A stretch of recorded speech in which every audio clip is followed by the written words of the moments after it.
നമുക്കൊരു വാക്ക് കണ്ണടച്ച് പ്രാർത്ഥിക്കാം, കർത്താവിലേക്ക് നോക്കാം. സ്നേഹം നിറഞ്ഞ സ്വർഗ്ഗസ്ഥപിതാവേ, യേശുവേ കർത്താവേ, അവിടുന്ന് ഞങ്ങളുടെ മധ്യത്തിലുള്ളതിനെ ഓർത്ത് ഞങ്ങളെങ്കിൽ സ്തുതിക്കുന്നു കർത്താവേ. അതാണല്ലോ കർത്താവെ എല്ലാം വ്യത്യാസമാക്കി തീർക്കുന്നത്. സകലത്തെയും സൃഷ്ടിച്ച സർവശക്തനായ ദൈവം ഞങ്ങളുടെ മധ്യത്തിലുള്ളപ്പോൾ കർത്താവെ ഞങ്ങൾക്ക് എന്തിനു കുറവുണ്ട് കർത്താവെ? അവിടുന്ന് കർത്താവെ ഞങ്ങളുടെ നല്ല ഇടയനായിട്ട്, കർത്താവെ പച്ചപ്പുൽ മീശലിലേക്ക് ഞങ്ങളെ നയിക്കുന്ന നല്ല ഇടയനായിട്ട്, ഒരു കുറവില്ലാതെ കർത്താവെ ഒരു മുട്ടുമില്ലാതെ ഞങ്ങളെ നയിക്കുന്ന നല്ല ഇടയനായിട്ട് ഞങ്ങളുടെ മധ്യത്തിലുള്ളതിനെ ഓർത്ത് കർത്താവ് ഞങ്ങളെങ്ങനെ സ്തുതിക്കുന്നു. അവിടുത്തെ മുമ്പാകെ ഞങ്ങൾ കുമ്പിടുന്നു. അവിടുത്തെ രക്തത്താൽ ഞങ്ങൾ ഓരോരുത്തരെയും ഒരിക്കൽ കൂടെ കഴുകണം, സ്നേഹത്താൽ അളവിലാതെ നിറയ്ക്കണം. ഞങ്ങളെ തന്നെ ഒരു സീറോ ആയിട്ട് വട്ടപൂജ്യമായിട്ട് താഴ്ത്തുന്ന കർത്താവേ, ഞങ്ങൾക്ക് എന്തുള്ള പുകഴാൻ അവിടുന്ന് എല്ലാം ആയിരിക്കുന്നവർക്ക് ഞങ്ങളെങ്ങനെ സ്തുതിക്കുന്നു. യുവാദ ആൽഫ ആൻഡ് ഒമേഗ കർത്താവെ, അവിടുന്ന് ആദ്യവും അന്തവും എല്ലാം അവിടുന്ന് ആയിരിക്കുന്നവർക്ക് ഞങ്ങളെങ്ങനെ സ്തുതിക്കുന്നു. വിശ്വാസന നായകനും പൂർത്തി വരുത്തുന്നവനും അങ്ങാണ് കർത്താവെ. അവിടുന്ന് തന്നെ ഞങ്ങളോട് കർത്താവെ തുടർന്നും സംസാരിക്കുകയും ഉത്സാഹിപ്പിക്കുകയും ചെയ്യണമെന്ന് പ്രാർത്ഥിക്കുന്നു. നന്ദി കർത്താവെ, നന്ദി ഇത്രത്തോളം ഞങ്ങളെ വഴി നടത്തിയല്ലോ. ഞങ്ങൾ കർത്താവെ വചനത്തിലേക്ക് നോക്കുമ്പോൾ കർത്താവെ ഞങ്ങൾക്ക് അവിടെ അങ്ങയെ കാണുവാനും കർത്താവെ ഇപ്പോൾ ഞങ്ങൾ വായിക്കുന്ന പോർഷൻസിലെ മുന്നറിയിപ്പുകളും കാര്യങ്ങളും ഒക്കെ കർത്താവെ ശ്രദ്ധ വെച്ച് ഞങ്ങളത് ഗ്രഹിക്കുവാൻ കർത്താവെ ബദനിലെ മറിയത്തെ പോലെ അങ്ങയിൽ നിന്ന് കേട്ട് കർത്താവെ അത് വേറെ ആർക്കും എടുത്തോട്ട് പോകാൻ പറ്റാതെ വണ്ണം അത് ഞങ്ങളുടെ ആത്മാവിൽ ജീവനും ആത്മാവുമായിട്ട് ആ വചനമായി തീരുന്നതിന് വേണ്ടി ഞങ്ങളെ തന്നെയും താഴ്ത്തി സമർപ്പിക്കുന്നു. അവിടുത്തെ വചനം പോലെ എന്നിലാകട്ടെ എന്ന് യേശുവിന് അമ്മയായ മറിയം പറഞ്ഞതുപോലെ കർത്താവെ അങ്ങയുടെ മുമ്പാകെ അവിടുത്തെ വചനത്തിന് മുമ്പാകെ ഞങ്ങളെ തന്നെ താഴ്ത്തി ഏൽപ്പിക്കുന്നു. കർത്താവെ ഞങ്ങളെ സഹായിക്കണം. അന്ത്യകാലത്ത് ജീവിക്കേണ്ടവരായിട്ടുള്ള ഞങ്ങളെ കർത്താവെ അധികം വഞ്ചനയും പ്രയാസങ്ങളും ഒക്കെ വരുന്ന സമയത്ത് സ്വസ്ഥതയോടെ സമാധാനത്തോടെ അവിടുത്തെ മുമ്പാകെ ജീവിക്കാൻ കർത്താവെ ഇപ്പോഴേ ഞങ്ങളെ ശീലിപ്പിക്കണമെന്ന് പ്രാർത്ഥിക്കുന്നു. നന്ദി കർത്താവെ, നന്ദി. പ്രാർത്ഥന കേട്ടതിന് സ്തുതിക്കുന്നു. എല്ലാം യേശു കർത്താവിൻ്റെ വിലയേറിയ മാധുര്യമുള്ള നാമത്തിൽ തന്നെ. ആമേൻ, ആമേൻ, ആമേൻ. അപ്പോൾ നമ്മൾ പല ആഴ്ചകളായിട്ട് നമ്മൾ വെളിപാട് പുസ്തകം നമ്മൾ കണ്ടുകൊണ്ടിരിക്കുമായിരുന്നു. വെളിപാട് പുസ്തകം 13-ാം അധ്യായത്തിൻ്റെ 13-ാമത്തെ വാക്യം വരെ 14-ാമത്തെ വാക്യം ജസ്റ്റ് ഒന്ന് നമ്മളതിൻ്റെ ആ പോർഷനൊക്കെ ഒന്ന് കഴിഞ്ഞ പ്രാവശ്യം വായിക്കാൻ നമുക്ക് പറ്റി. അന്തിമവിജയം സാക്വൻ ബ്രദറിൻ്റെ അന്തിമവിജയം പുസ്തകത്തിൽ നിന്ന് ആ 13-ാം അധ്യായത്തിൻ്റെ 14-ാമത്തെ വാക്യത്തിൻ്റെ എക്സ്പ്ലനേഷനൊക്കെ നമ്മൾ വായിച്ചു. പക്ഷേ എന്നാൽ അത് മൊത്തമായിട്ട് നമുക്കൊന്ന് പറഞ്ഞു തീർക്കാനുള്ളൊരു സാവകാശം കിട്ടിയില്ല. അപ്പോൾ അതുകൊണ്ട് നമുക്ക് നമ്മൾ ആദ്യം സാധാരണ ഒരു കഥ ഇതുവരെ എന്നവണ്ണം പെട്ടെന്ന് നമ്മളൊന്ന് ഒരു ഓട്ടപ്രതീക്ഷ നടത്താറുണ്ടല്ലോ. വെളിപാട് പുസ്തകം നമുക്കറിയാം. യോഹന്നാൻ അപ്പോസ്തലന്, കർത്താവിന് മറുപടി ചാരിയിരുന്ന യോഹന്നാൻ അപ്പോസ്തലന് കൊടുത്ത യേശുവിൻ്റെ വെളിപ്പാടാണെന്നുള്ളൊരു കാര്യം നമുക്കറിയാം. യോഹന്നാൻ 90-ലേറെ വയസ്സുണ്ടായിരുന്ന സമയത്ത് പോലും ആ ഒരു പ്രോസിക്യൂഷനിൽ നിന്നൊരു എക്സംഷൻ യോഹന്നാന് കിട്ടിയില്ല. അത്ര വൃദ്ധനായ ഒരാളെ സാധാരണ വയസ്സെങ്കിലും മാനിച്ച ആൾക്കാർ വെറുതെ വിടുമായിരിക്കും. എന്നാൽ അത്രയും വയസ്സുള്ള ഒരാളെ പോലും നാട് കടത്താൻ തക്കവണ്ണം അത്ര ക്രൂരന്മാരായിരുന്ന ആ ഒരു ക്രിസ്തു വിരോധികൾ എക്കാലത്തും ഉണ്ട് എന്നുള്ളൊരു കാര്യം നമുക്ക് മനസ്സിലാവും. അപ്പോൾ അന്ന് യോഹന്നാൻ 1-ാം നൂറ്റാണ്ടിൻ്റെ അവസാന പാദത്തിൽ പത്മോസ് എന്ന ദ്വീപിലേക്ക്, അവിടെ മെഡിറ്ററേനിയൻ സീ, മധ്യധരണ്യാഴി, യൂറോപ്പിൻ്റെ ഏഷ്യയുടെയൊക്കെ ഇടയ്ക്കായിട്ടുള്ള ആ മധ്യധരണ്യാഴി അല്ലെങ്കിൽ മെഡിറ്ററേനിയൻ സീയുടെ ഒരു ഇലോങ്ങേറ്റഡ് എംപേയ്മെൻ്റ് ആയിട്ടുള്ള ഏജിയൻ സീയിലുള്ള പത്മോസ് എന്ന് പറഞ്ഞ ദ്വീപ്, ആ ദ്വീപിലേക്ക്, അതൊരു റോക്കി ബാരൻ ഐലൻഡാണ്. അത് ഒരു പാറക്കെട്ടുകളൊക്കെ നിറഞ്ഞ ഉഷ്ണഭൂമിയായിട്ടുള്ള ആ ദ്വീപിലേക്ക് യോഹന്നാൻ നാടുകടത്തപ്പെടുന്നതും അവിടെയും കർത്തൃദിവസത്തിൽ ആത്മാവിൽ നിറഞ്ഞ് ആത്മവ്യവസനായി എന്നുള്ള മലയാളം ട്രാൻസ്ലേഷൻ അത്ര കറക്റ്റല്ലെന്ന് നമ്മൾ പറയാറുണ്ട്. In pneuma, in the spirit എന്നാണ് ഗ്രീക്കിലും ഇംഗ്ലീഷിലും എല്ലാം കറക്റ്റായിട്ട് ട്രാൻസ്ലേറ്റ് ചെയ്തിട്ടുള്ള. ആത്മവ്യവസനായി എന്ന് പറയുമ്പോൾ ആത്മാവിനാൽ അധീനനായി എന്നുള്ള അർത്ഥത്തിലായിരിക്കും ആത്മവ്യവസനായി എന്നുള്ള ഒരു പരിഭാഷ പഴയ മലയാളം സത്യവേദ പുസ്തകത്തിൽ വന്നിരിക്കുന്നത്. അപ്പം ആത്മാവിനാൽ അധീനനായിട്ട് യോഹന്നാന് യേശുവിനെ തന്നെ കാണുന്നു. യേശുവിനെ കാണുന്ന ആ ഒരു കാര്യമൊക്കെ 1-ാം അധ്യായത്തിൽ നമ്മൾ വായിക്കുന്നു. പിന്നെ 2-3 അധ്യായങ്ങളിൽ അന്നത്തെ അവിടെ ഏഷ്യ മൈനർ അല്ലെങ്കിൽ ഇന്നത്തെ തുർക്കി പ്രദേശത്ത് ഉണ്ടായിരുന്ന ആ ഒരു 7 സഭകളിലേക്കുള്ള ദൂതുകൾ 2-3 അധ്യായങ്ങളിൽ നമ്മൾ വായിക്കുന്നു. 4-ാം അധ്യായത്തിൽ അവിടെ സ്വർഗത്തിലൊരു തുറന്ന വാതിൽ കാണുന്നതും സ്വർഗത്തിലെ പിതാവിനെ ആരാധിക്കുന്ന ഒരു കാര്യമാണ് 4-ാം അധ്യായത്തിൽ കാണുന്നത്. പുത്രനായ യേശു ക്രിസ്തുവിനെ പിതാവിനെ ആരാധിക്കുന്ന പോലെ തന്നെ പുത്രനെ ആരാധിക്കുന്ന ഒരു രംഗമാണ് നമ്മൾ 5-ാം അധ്യായത്തിൽ കാണുന്നത്. പിതാവിൻ്റെ കയ്യിലുള്ള മുദ്രയിടപ്പെട്ട പുസ്തകം ഭൂമിയുടെ ഒരു ആധാരം എന്ന വണ്ണം നമ്മൾ കാണുന്നു. ആ പുസ്തകത്തിൽ ഭൂമിക്ക് മേൽ വരാനിരിക്കുന്ന ന്യായവിധികളെക്കുറിച്ചൊക്കെ പരാമർശിക്കുന്ന ഒരു പുസ്തകമായിട്ടാണ് നമ്മൾ അവിടെ മനസ്സിലാക്കിയത്.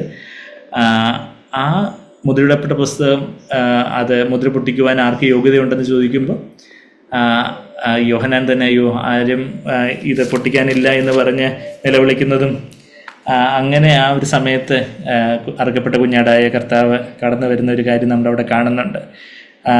I began to weep greatly. വെളിപാട് 5:4 ആരെയും കാണായിക കൊണ്ട് ഞാൻ ഏറ്റവും കരഞ്ഞു. അതുപോലെ നമ്മളെ രക്ഷിക്കാൻ ആരുണ്ട്? നമ്മളുടെ ഈ ഒരു അവസ്ഥയിൽ ആരും സഹായമില്ലാതെ പാരം വലഞ്ഞിടും വേളയിൽ ആരുണ്ട് എന്ന് ഒരു കരയുന്ന രംഗത്ത് കർത്താവ് അരുമനാഥനായിട്ട് അടഞ്ഞ കർത്താവിനെ നമ്മളെല്ലാവരും നമ്മുടെ ജീവിതത്തിൽ പല രംഗങ്ങളിൽ രുചിച്ചറിഞ്ഞിട്ടുള്ളതുപോലെ നമ്മുടെ ജീവിതത്തിലും ആരുണ്ട് എന്നെ രക്ഷിപ്പാൻ, എന്നെ വീണ്ടെടുക്കാനായിട്ട് ആരുണ്ട് എന്ന് ആ ഒരു കരച്ചിലിൽ അർക്കപ്പെട്ട കുഞ്ഞാടായ ജയം പ്രാപിച്ചവനായ കർത്താവ് 5-ാമത്തെ വാക്യത്തിൽ വെളിപാട് 5:5 ജയം പ്രാപിച്ചവനായ ആ കർത്താവ് വന്ന് ഈ മുദ്രയിടപ്പെട്ട പുസ്തകത്തിലെ മുദ്രകൾ ഓരോന്നായിട്ട് പൊട്ടിക്കുന്ന ഒരു കാര്യമാണ് നമ്മൾ കാണുന്നത്. മുദ്രകൾ പൊട്ടിക്കുന്ന കാര്യങ്ങൾ 6-ാം അധ്യായത്തിൽ കാണുന്നു. 1-ാമത്തെ മുദ്ര പൊട്ടിക്കുമ്പോൾ വ്യാജനായിട്ടുള്ള ഇത് ക്രിസ്തു ഇതിൻ്റെ വെളിപ്പെടലാണ്. പിന്നെ 2-ാമത്തെ മുദ്ര പൊട്ടിക്കുമ്പോൾ യുദ്ധം, 3-ാമത്തെ മുദ്ര പൊട്ടിക്കുമ്പം ക്ഷാമം, 4-ാമത്തെ മുദ്ര പൊട്ടിക്കുമ്പം വലിയ ബാധകൾ കാരണമുള്ള മരണങ്ങൾ നടക്കുന്നു. ഭൂമിയിൽ ഒരു കാലംശം 1/4 പോപ്പുലേഷനൊക്കെ മരണത്തിനിരയാകുന്ന ഒരു കാര്യമൊക്കെ നമ്മൾ അവിടെ അതിൻ്റെ 8-ാമത്തെ ഭാഗത്തിൽ വെളിപാട് 6:8 നമ്മൾ വായിക്കുന്നുണ്ട്. പിന്നെ 5-ാമത്തെ മുദ്ര പൊട്ടിക്കുമ്പോൾ അവിടെ മഹോപദ്രവത്തിൻ്റെ കാര്യങ്ങൾ നമ്മൾ കാണുന്നു. 6-ാമത്തെ മുദ്ര പൊട്ടിക്കുമ്പോൾ കർത്താവിൻ്റെ 2-ാമത്തെ വരവ്, കർത്താവിൻ്റെ ക്രോധാഗ്നിയെക്കുറിച്ചുള്ള ഒരു സൂചനയും 6-ാമത്തെ മുദ്രയിൽ കാണുന്നു. കർത്താവിൻ്റെ 2-ാമത്തെ വരവെങ്കിൽ സീൽഡ് ആവുന്ന, മുദ്രയിടപ്പെടുന്ന, അതായത് അതിനുശേഷം വരാനിരിക്കുന്ന ദൈവത്തിൻ്റെ ന്യായവിധിയിൽ നിന്ന് പ്രൊട്ടക്റ്റഡ് ആവുന്ന യഹൂദന്മാരെ, ശേഷിപ്പായിട്ടുള്ള യഹൂദന്മാരെ 144,000 പേരെ സീൽ ചെയ്യുന്ന, മുദ്ര വെക്കുന്ന കാര്യമൊക്കെ നമ്മൾ 7-ാം അധ്യായത്തിന് ആദ്യത്തെ 8 വാക്യങ്ങളിൽ കാണുന്നു. കർത്താവിനെ ഇത് കേൾക്കുന്ന കാന്തയായ സഭയെ നമ്മൾ 9-ാമത്തെ വാക്യം മുതൽ കാണുന്നു. അവിടെ എല്ലാ ജാതി മത വർഗവർണ്ണ വ്യത്യാസമില്ലാതെ എല്ലാ ഭാഷകളിൽ നിന്നും എല്ലാ ഗോത്രങ്ങളിൽ നിന്നൊക്കെയുള്ള വലിയൊരു പുരുഷാരം വെളിപാട് 7:9 അവർ കർത്താവിനെ സ്തുതിക്കുന്നതായിട്ടും ആരാധിക്കുന്നതായിട്ടുള്ള കാര്യങ്ങളൊക്കെ നമ്മൾ തുടർന്ന് കാണുന്നു. പിന്നെ നിത്യതയോളം നിലനിൽക്കുന്ന ആ ഒരു സമാധാനത്തെ, ആശ്വാസത്തെയും കുറിച്ചൊക്കെ വായിച്ചിട്ട് പിന്നെ നമ്മൾ 7-ാമത്തെ മുദ്രയുടെ കാര്യം ഡീറ്റെയിൽഡായിട്ട് പിന്നെ കാണുകയാണ്. 7-ാമത്തെ മുദ്ര അത് 8-ാം അധ്യായത്തിൽ നമ്മൾ വായിക്കുന്നത്. അവിടെയാണ് ദൈവത്തിൻ്റെ ന്യായവിധി തുടങ്ങുന്നത്. മഹോപദ്രവം എന്ന് പറയുമ്പോൾ പലർക്കും ആ കാര്യങ്ങളിൽ ചിലപ്പം ഒരു കൺഫ്യൂഷൻ വരുന്നതായിട്ട് പലരുടെയും ചോദ്യങ്ങളിൽ നിന്ന് മനസ്സിലാക്കിയിട്ടുണ്ട്. അതായത് മഹോപദ്രവം എന്ന് പറയുന്നത്, ഗ്രേറ്റ് ട്രിബുലേഷൻ എന്ന് പറയുന്നത് സാത്താൻ്റെ ക്രോധമാണ്. അത് ഇത് ക്രിസ്തുവിലൂടെ സഭയ്ക്ക് മേലെ, യഹൂദന്മാർക്ക് മേലെ ഉള്ള ക്രോധം. എന്നാൽ ഇവിടെ 7-ാമത്തെ മുദ്ര, അത് 6-ാമത്തെ മുദ്രയിൽ ആ മഹോപദ്രവം, 7-ാമത്തെ മുദ്രയിലാണ് കർത്താവിൻ്റെ 5-ാമത്തെ മുദ്രയിലാണ് മഹോപദ്രവം, 5-ാമത്തെ മുദ്രയിലുള്ള മഹോപദ്രവം, 6-ാമത്തെ മുദ്രയിൽ കർത്താവിൻ്റെ 2-ാമത്തെ വരവ്, 7-ാമത്തെ മുദ്രയിൽ അതിനുശേഷം സഭ എടുക്കപ്പെട്ടതിന് ശേഷമാണ് 7-ാമത്തെ മുദ്രയിലാണ് ദൈവത്തിൻ്റെ ന്യായവിധി. ദൈവത്തിൻ്റെ ന്യായവിധി ഭൂമിക്ക് മേലെ ഒഴിക്കപ്പെടുമ്പോൾ അവിടെ നമ്മളാരും ദൈവം സഹായിച്ച് അവിടെ കാണത്തില്ല, നമ്മൾ എടുക്കപ്പെട്ടിരിക്കും. അപ്പോൾ ആ 7-ാമത്തെ മുദ്രയിലാണ് പിന്നെ 7 കാഹളങ്ങൾ നമ്മൾ വായിക്കുന്നത്. അവിടെ ആ 7-ാമത്തെ കാഹളത്തിങ്കലാണ് കർത്താവ് ആ ഒരു സഹസ്രാബ്ദ വാഴ്ച ആരംഭിക്കുന്ന ഒരു കാര്യം നമ്മൾ വായിക്കുന്നത്. 1000 വർഷക്കാലം കർത്താവ് ഭൂമിയിൽ വാഴാൻ തുടങ്ങുന്ന ഒരു കാര്യമാണ് നമ്മളവിടെ വെളിപാട് 11:15 മുതൽ നമ്മൾ വായിക്കുന്നത്. അപ്പോൾ അവിടെ ആ 7-ാമത്തെ മുദ്രയിലുള്ള 7 കാഹളങ്ങളുള്ളതിൽ 4 കാഹളങ്ങളെക്കുറിച്ച് ട്രംപറ്റ്സിനെ കുറിച്ച് നമ്മൾ 8-ാം അധ്യായത്തിൽ വായിക്കുന്നു. പിന്നെ 5-6 കാഹളങ്ങളെക്കുറിച്ച് നമ്മൾ 9-ാം അധ്യായത്തിൽ വായിക്കുന്നു. അതെല്ലാം ഭൂമിക്ക് മേലെ, അവിശ്വാസികൾക്ക് മേലുള്ള ദൈവത്തിൻ്റെ ന്യായവിധിയാണ്, ദൈവത്തിൻ്റെ ക്രോധമാണ്. മഹോപദ്രവം സാത്താൻ്റെ ക്രോധമാണെങ്കിൽ ഇത് ദൈവത്തിൻ്റെ ക്രോധമാണ്. സാത്താൻ്റെ ക്രോധം, അതിലൂടെ സഭയും യഹൂദ ജനതയൊക്കെ സഭ കടന്നു പോകും. യഹൂദ ജനതയ്ക്കെതിരെ സാത്താൻ കോപിക്കുന്നെങ്കിലും യഹൂദരെ ദൈവൻ പ്രൊട്ടക്റ്റ് ചെയ്ത ഒരു പ്ലേസിൽ പോയി, ഒരു പ്രത്യേക സ്ഥലത്ത് പോയി നറിഷ് ചെയ്യുന്ന ഒരു കാര്യമൊക്കെ നമ്മൾ വെളിപാട് 12 കാണുന്നുണ്ട്. അപ്പോൾ പിന്നെ വെളിപാട് 9-ാം അധ്യായത്തിൽ അപ്പോൾ ആ ഒരു 5-6 കാഹളങ്ങളെക്കുറിച്ച് വായിച്ചു. 10-ാം അധ്യായത്തിൽ പിന്നെ ദൈവം ദാസന്മാരോട് പറഞ്ഞതെല്ലാം നിവൃത്തിയാകുന്ന ദൂതൻ ദൈവത്തെ വിളിച്ച് ആണയിടുന്ന കാര്യവും, പിന്നീട് ആ പുസ്തകം ഭക്ഷിക്കാൻ യോഹന്നാനോട് പറയുന്നതും, പുസ്തകം ഭക്ഷിച്ചതിന് ശേഷം യോഹന്നാൻ വീണ്ടും പ്രവചിക്കുന്ന ഒരു കാര്യം, അതായത് വചനം നമ്മളുടെ ജീവിതത്തിന് ഭാഗമായതിനനുസരിച്ചാണ് നമുക്ക് വീണ്ടും പ്രവചിക്കുവാൻ, ദൈവത്തിന് വചനം പറയുവാൻ, മറ്റുള്ളവരോട് പറയുവാൻ സാധിക്കുന്നു എന്നുള്ളൊരു കാര്യമൊക്കെ നമ്മൾ ആ കാര്യങ്ങളൊക്കെ കണ്ടായിരുന്നു. പിന്നെ 11-ാം അധ്യായത്തിൽ 11 അധ്യായം മുതൽ നമ്മൾ വായിക്കുമ്പം നമ്മൾ എപ്പോഴും പറയുന്നത് പോലെ ഇത് ക്രോണോളജിക്കൽ ഓർഡറിൽ കാലാനുക്രമത്തിലല്ല എഴുതിയിരിക്കുന്നത്. അപ്പം 11 അധ്യായത്തിൽ പറഞ്ഞിരിക്കുന്ന കാര്യം ആദ്യത്തെ 13 വാക്യങ്ങളിൽ പറഞ്ഞിരിക്കുന്ന കാര്യങ്ങൾ എന്ന് പറയുന്നത് കർത്താവ് വരുന്നതിന് തൊട്ട് മുമ്പുള്ള 3.5 വർഷക്കാലം മഹോപദ്രവത്തിൻ്റെ സമയത്ത് ദൈവം ഉയർത്തുന്ന 2 സാക്ഷികളെക്കുറിച്ച്, മോശയുടെ ഏലിയാവിൻ്റെ ആത്മാവിലുള്ള 2 സാക്ഷികളെക്കുറിച്ച്, മോശയുടെ ഏലിയാവിൻ്റെ ആത്മാവിലുള്ള ശുശ്രൂഷയുള്ള 2 സഹോദരങ്ങളെക്കുറിച്ച് നമ്മൾ 11 അധ്യായത്തിന് ആദ്യത്തെ 13 വാക്യങ്ങളിൽ വായിക്കുന്നത്. പിന്നെ 11 അധ്യായത്തിന് 15-ാമത്തെ വാക്യം മുതലാണ് 7-ാമത്തെ കാഹളം. അവിടെ 7-ാമത്തെ കാഹളത്തിലാണ് അവിടെയാണ് ദൈവമക്കൾക്കുള്ള റിവാർഡൊക്കെ കിട്ടുന്നത്, പ്രതിഫലം കിട്ടുന്നത്. അതിനുശേഷം സഹസ്രാബ്ദ വാഴ്ച, ആ സഹസ്രാബ്ദ വാഴ്ചയിൽ സത്താനെ 1000 വർഷക്കാലം അഗാധ കൂപത്തിലായിരിക്കും, അബിസ് അല്ലെങ്കിൽ ബോട്ടംലെസ് പിറ്റിലായിരിക്കും എന്നുള്ള കാര്യമൊക്കെ നമ്മളത് വെളിപാട് 20 വായിക്കുന്നത്. അതിനുശേഷം സത്താനെ തുറന്നു വിട്ടതിന് ശേഷം വീണ്ടും സത്താൻ്റെ വഞ്ചനയ്ക്ക് അധീനരായിട്ട് വീണ്ടും ലൗകികര് അവൻ്റെ പിന്നാലെ പോകുമ്പോൾ അതിനുശേഷമാണ് അർമഗദോൻ യുദ്ധവും, അതിനുശേഷം കർത്താവിൻ്റെ ഗ്രേറ്റ് വൈറ്റ് ത്രോൺ ജഡ്ജ്മെൻറ്റ്, അവിശ്വാസികൾക്കുള്ള ന്യായവിധി. അതിനുശേഷമാണ് പുതിയ ആകാശവും പുതിയ ഭൂമിയൊക്കെ നമ്മൾ വെളിപാട് 21 അധ്യായം മുതൽ നമ്മൾ വായിക്കുന്നത്. അപ്പോൾ വെളിപാട് 11 നമ്മൾ 7-ാം കാഹളം കാണുന്നു. പിന്നെ വെളിപാട് 12-ാം അധ്യായത്തിൽ ഇസ്രായേലിനെ ഒരു സ്ത്രീയോട് ഉപമിച്ച് ഇസ്രായേലിൻ്റെ സന്തതിയായിട്ടുള്ള ക്രിസ്തുവിനെ ഒടുക്കിക്കളയാൻ നിൽക്കുന്ന സാത്താനെ നമ്മൾ കാണുന്നു. സാത്താനെതിരായിട്ടുള്ള യുദ്ധം, സാത്താനെതിരായിട്ടുള്ള യുദ്ധം ഇനി നടക്കാനിരിക്കുന്ന, അതായത് കർത്താവ് വരുന്നതിന് 3.5 വർഷക്കാലം മുമ്പ് സാത്താനെ മിഖായേലും ദൂതന്മാരും, മിഖായേലിൻ്റെ നേതൃത്വത്തിലുള്ള ദൂതന്മാരെല്ലാം കൂടെ സാത്താനെതിരെയുള്ളൊരു യുദ്ധത്തിൽ 2-ാം സ്വർഗത്തിൽ നിന്ന് ഭൂമിയിലേക്ക് സാത്താനെയും അവൻ്റെ ദുരാത്മാക്കളെയൊക്കെ ഭൂമിയിലേക്ക് തള്ളിക്കളയുന്ന ഒരു കാര്യമാണ് വെളിപാട് 12:9 നമ്മൾ വായിക്കുന്നത്.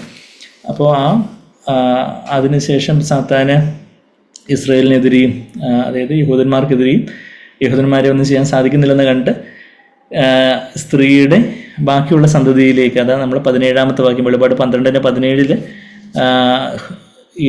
To make war with the rest of her children എന്ന് നമ്മൾ വായിക്കുന്നു. അവളുടെ സന്തതിയിൽ ശേഷിപ്പുള്ളവരെ, അതായത് ദൈവമക്കളോട് യുദ്ധം ചെയ്യുവാനായിട്ട് അവൻ തുടങ്ങുന്നൊരു കാര്യമൊക്കെ നമ്മളവിടെ കാണുന്നത്. പിന്നെ 13-ാം അധ്യായത്തിൽ നമ്മൾ 2 മൃഗങ്ങളെ കാണുന്നു. Beast number 1, beast number 2. അത് 1-ാമത്തെ ബീസ്റ്റ്, 1-ാമത്തെ മൃഗം എതിർ ക്രിസ്തു, 2-ാമത്തെ മൃഗം കള്ളപ്രവാചകൻ, ഫോൾസ് പ്രോഫറ്റ്. അപ്പോൾ അവസാന കാലത്ത് കള്ളക്രിസ്തുക്കളും കള്ളപ്രവാചകന്മാരും എഴുന്നേൽക്കുന്നൊക്കെ മത്തായി 24 കർത്താവ് പറയുന്ന അതിൻ്റെ ആ ഒരു അന്തിമമായിട്ടുള്ള അതിൻ്റെ ഒരു പൂർത്തീകരണം നമ്മളിവിടെ ഈ വെളിപാട് 13-ാം അധ്യായത്തിൽ ദ ആൻറ്റി ക്രൈസ്റ്റും ദ ഫോൾസ് പ്രോഫിറ്റും, ഒരുപാട് കള്ളക്രിസ്തുക്കൾ, എതിർ ക്രിസ്തു മെനി ആൻറ്റി ക്രൈസ്റ്റ് 1-ാം നൂറ്റാണ്ട് മുതലേ ഉണ്ടെന്നൊക്കെയുള്ള കാര്യം 1 യോഹന്നാൻ 2:19 വാക്യത്തിലൊക്കെ നമ്മൾ വായിക്കുന്നുണ്ട്. എന്ന് ദ ആൻറ്റി ക്രൈസ്റ്റ് ആയിട്ട് വരുന്ന ആ ഒരു വ്യക്തിയെക്കുറിച്ച് നമ്മൾ 13-ാം അധ്യായത്തിലൊക്കെ കണ്ടു.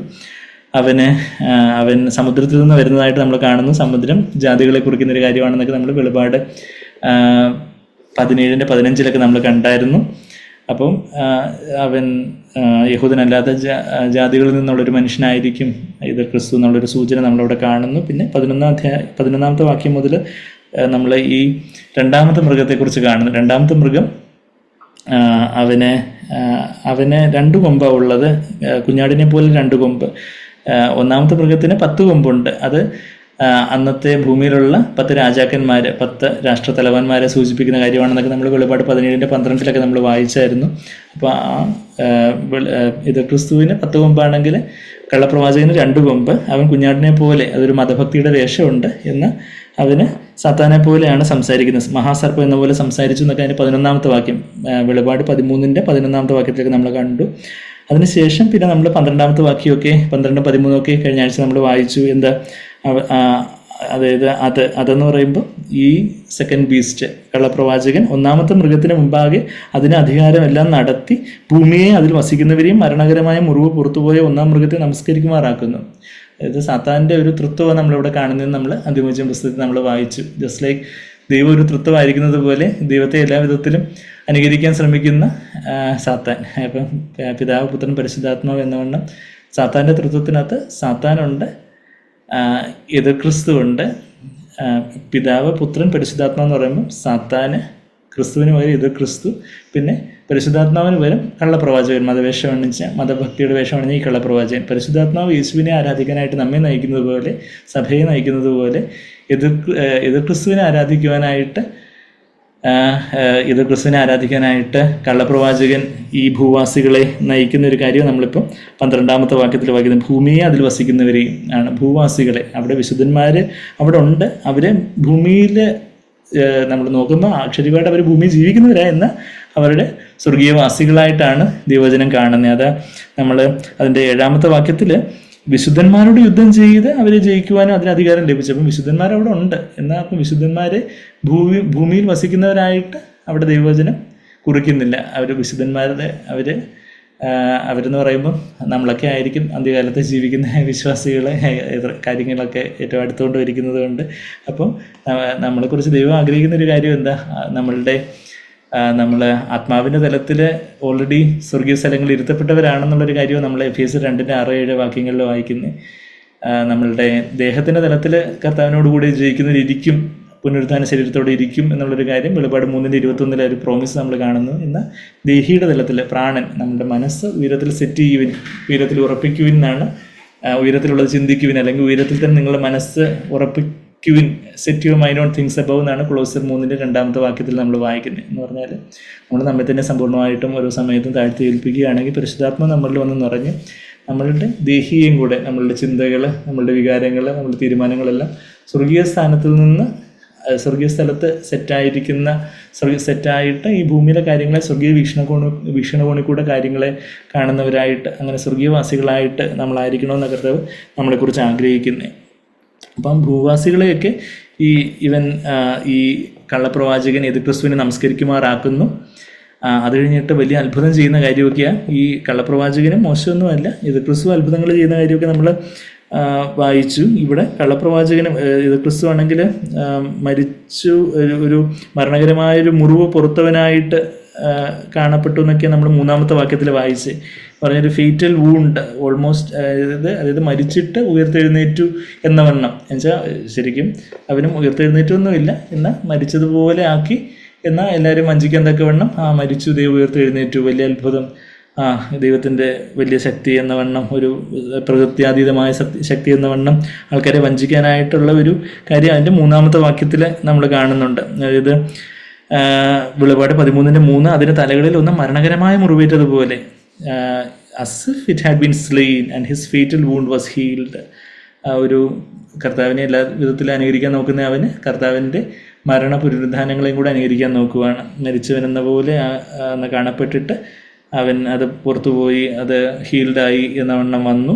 അങ്ങനെ സർവ്വഭൂമി മൃഗത്തെ കണ്ട് വിസ്മയിച്ചു, എല്ലാവരും വാപൊളിച്ചിരുന്നു പോയി. എല്ലാവരും എന്ന് പറഞ്ഞാൽ ഈ ഭൂമി വസിക്കുന്നവർ. എന്നാൽ സ്വർഗീയവാസികളായിട്ടുള്ള വിശുദ്ധന്മാർ അവർ ഇവനെ നമസ്കരിക്കാതെ, ഇവനെ മുദ്ര ഏൽക്കാതെ നിൽക്കുന്ന ഒരു കാര്യമൊക്കെ നമ്മൾ തുടർന്ന് വായിക്കുന്നത്. പിന്നെ ഈ എതിർ ക്രിസ്തുവിൻ്റെ കൂടെ എതിർ ക്രിസ്തുവിന് മുമ്പാകെ 12-ാമത്തെ വാക്യം, ഈ എതിർ ക്രിസ്തുവിന് മുമ്പാകെ കള്ളപ്രവാചകനും അതിൻ്റെ അധികാരമൊക്കെ നടത്തിയാണ് എന്ത് ചെയ്യുന്നത്? അത് exercise authority of the first beast's in its present. ഈ മൃഗത്തിൻ്റെ എല്ലാ അധികാരവും കള്ളപ്രവാചകനും എക്സസൈസ് ചെയ്തുകൊണ്ട്, അവൻ്റെ മുമ്പിൽ പ്രയോഗിച്ചുകൊണ്ടാണ് അവൻ സർവ്വഭൂമിയിലുള്ളവരെയും ഈ എതിർ ക്രിസ്തുവിനെ നമസ്കരിക്കുമാറാക്കുന്നതെന്നുള്ളൊരു കാര്യമൊക്കെ നമ്മളിവിടെ 12-ാമത്തെ വാക്യത്തിൽ വായിച്ചു. പിന്നെ ഇത് മനുഷ്യർ കാണുകയെ, എന്നുവെച്ചാൽ എന്തെങ്കിലും സംഭവിച്ചു എന്നങ്ങ് വെറുതെ പറയുമല്ല, എല്ലാവരുടെയും മുമ്പിൽ വെച്ച് ഈ കാര്യങ്ങൾ ചെയ്യുന്നു. എന്താ? ആകാശത്ത് നിന്ന് ഭൂമിയിലേക്ക് തീ ഇറങ്ങുമാറ് വലിയ അടയാളങ്ങൾ പ്രവർത്തിക്കും. നമ്മളത് യോബ് 1:16 ഇപ്പം മാത്രമല്ല, യോബിൻ്റെ സമയത്ത്, ബൈബിളിലെ ഏറ്റവും ആദ്യം എഴുതപ്പെട്ട പുസ്തകമായ യോബിൻ്റെ സമയത്ത് പോലും സ്വർഗത്തിൽ നിന്ന് തീ ഇറങ്ങി അവിടെ യോബിൻ്റെ പ്രോപ്പർട്ടിയിൽ ഒരു അംശത്തെ നശിപ്പിക്കുന്ന ഒരു കാര്യമൊക്കെ അവിടെ യോബ് 1:16 നമ്മൾ കഴിഞ്ഞ ആഴ്ച നമ്മൾ കണ്ടായിരുന്നു. അങ്ങനെയുള്ള ആ ഒരു വലിയ വഞ്ചനയെക്കുറിച്ചൊക്കെ നമ്മൾ വായിക്കുന്നു. തീ ഇറക്കുന്ന ഒരു അടയാളങ്ങളൊക്കെ പ്രവർത്തിക്കുകയും, പിന്നെ 14-ാമത്തെ വാക്യം നമ്മൾ കഴിഞ്ഞ ആഴ്ച വായിച്ചായിരുന്നു. 14-ാമത്തെ വാക്യത്തിൻ്റെ എക്സ്പ്ലനേഷൻ, പക്ഷെ നമുക്കത് ഫുള്ളായിട്ടത് കാര്യങ്ങൾ ആ വാക്യങ്ങളിലേക്ക് നമുക്ക് പോകാൻ സാധിച്ചില്ല. അപ്പം നമുക്ക് ആ വാക്യങ്ങളിൽ പെട്ടെന്ന് നമുക്ക് ആ വാക്യങ്ങളിലേക്ക് നമുക്ക് പോകാമല്ലോ. അപ്പം 14-ാമത്തെ വാക്യത്തിൽ മൃഗത്തിൻ്റെ മുമ്പിൽ പ്രവർത്തിക്കുവാൻ തനിക്ക് ബലം കിട്ടിയ അടയാളങ്ങളെ കൊണ്ട്. നമ്മൾ ആ ഒരു പ്രയോഗവും നമ്മൾ വീണ്ടും വീണ്ടും കാണുന്നുണ്ട്. ഗിവൻ എന്നുള്ളൊരു പ്രയോഗം, ബലം കിട്ടിയ എന്നുള്ള 14ാമത്തെ വാക്യത്തിൽ. പിന്നെ അതുപോലെ തന്നെ 15ാമത്തെ വാക്യത്തിലും അതിന് ബലം ലഭിച്ചു. അപ്പം അത് എല്ലാം ദിദുമൈ എന്ന് പറഞ്ഞൊരു ഗ്രീക്ക് പദമാണ്. It was given to him because of the science which it was given him to perform in the presence of the beast.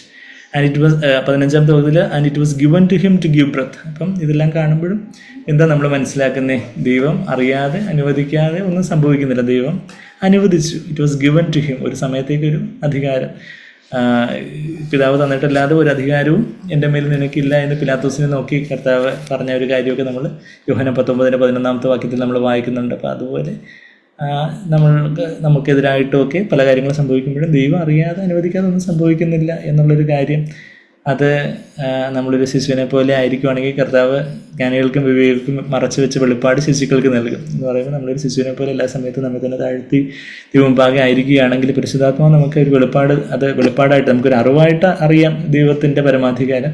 എന്നാൽ അതൊരു വെളിപ്പാടായിട്ടാണ് അറിവായിട്ടാണ് ഉള്ളതെന്നുള്ളതിൻ്റെ വ്യത്യാസം എന്ന് പറഞ്ഞാൽ, അറിവാണെങ്കിൽ നമുക്ക് അറിവ് ചീർപ്പിക്കും, ദേഹിയിലുള്ള അറിവ് ചീർപ്പിക്കും. അത് 1 കൊരിന്ത്യർ 8:1 വാക്യത്തിൽ നമ്മളത് വായിക്കുന്നുണ്ടല്ലോ. എന്നാൽ ആത്മാവിലുള്ള അറിവ്, ആത്മാവിലുള്ള കർത്താവിനെ അറിയുന്ന ഒരു അറിവായിട്ട് അത് മാറുകയാണെങ്കിൽ എന്ന് പറഞ്ഞാൽ അതൊരു വെളിപ്പാടായിട്ട് മാറുകയാണെങ്കിൽ നമുക്കറിയാതെ നമ്മളവിടെ സ്വസ്ഥരായിരിക്കും എന്നുള്ളതാണ്. നമ്മളവിടെ സമാധാനത്തോടെ ആയിരിക്കും. നമ്മൾ ഇപ്പോൾ പാട്ടിൽ പാടിയതുപോലെ നല്ല നിരവറവ് പോലുള്ളൊരു സമാധാനം, അലമാല പോലെ എന്തെല്ലാം കാര്യങ്ങൾ ജീവിതത്തിൽ വന്നാലും ഞാൻ എല്ലാം സ്തോത്രം ചെയ്തിടും.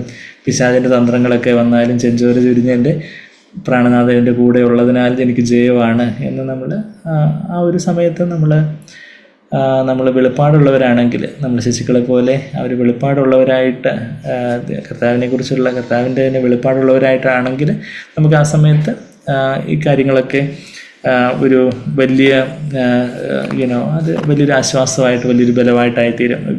അപ്പോൾ ആ ഒരു 14-15 വാക്യങ്ങളിൽ it was given to him. ദൈവം അറിഞ്ഞു, ദൈവം കൊടുത്തു, ദൈവം അനുവദിച്ചു. ദൈവം അനുവദിക്കാതെ ഒന്നും സംഭവിക്കുന്നില്ല. ഈവൻ ഈ ഗിവൺ എന്നുള്ള ആ പദപ്രയോഗം നമ്മൾ ഈ 13ാം അധ്യായത്തിൽ ഈ 14-15 വാക്യങ്ങൾ മാത്രമല്ല, നമ്മൾ അതിനു മുമ്പ് 5ാമത്തെ വാക്യത്തിലും 7ാമത്തെ വാക്യത്തിലും എല്ലാം നമ്മളത് കണ്ടായിരുന്നു. 5ാമത്തെ വാക്യത്തിൽ യേശുക്രിസ്തുവിൻ്റെ കാര്യം പറയുമ്പോഴും അധികാരവും ലഭിച്ചു.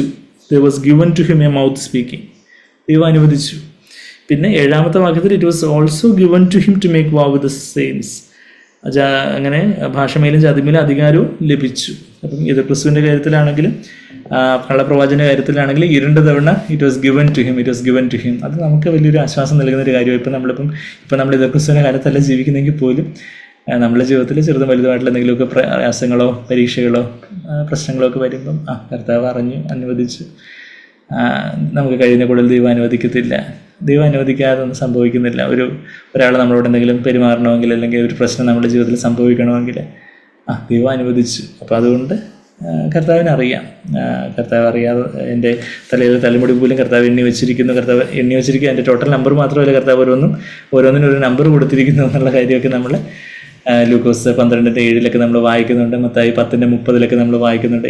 Every hair of your head is numbered. ഓരോന്നിനും ഓരോ നമ്പർ കൊടുത്ത് വെച്ചേക്കുക കർത്താവ്. അത്രമാത്രം നമ്മളെ കരുതുന്ന ഒരു പിതാവുണ്ട്. അപ്പോൾ ഇതുപോലുള്ള കാര്യങ്ങളൊക്കെ സംഭവിക്കുമ്പോഴും ദൈവം അനുവദിച്ചു. അപ്പോൾ 14ാമത്തെ വാക്യത്തിൽ മൃഗത്തിന് മുമ്പിൽ പ്രവർത്തിക്കുവാൻ തനിക്ക് ബലം കിട്ടിയ അടയാളങ്ങളെ കൊണ്ട് ഭൂവാസികളെ തെറ്റിക്കുകയും വാണാൽ മുറിവേറ്റിട്ടും ജീവിച്ച മൃഗത്തിന് പ്രതിമ ഉണ്ടാക്കുവാൻ ഭൂവാസികളോട് പറയുകയും ചെയ്യുന്നു. അപ്പം ഈ കള്ളപ്രവാചകൻ എന്താ ചെയ്യുന്നത്? ഭൂവാസികളെയൊക്കെ തെറ്റിക്കുന്നു, ഡിസീവ് ചെയ്യുന്നു, അവനെ വഞ്ചിക്കുന്നു.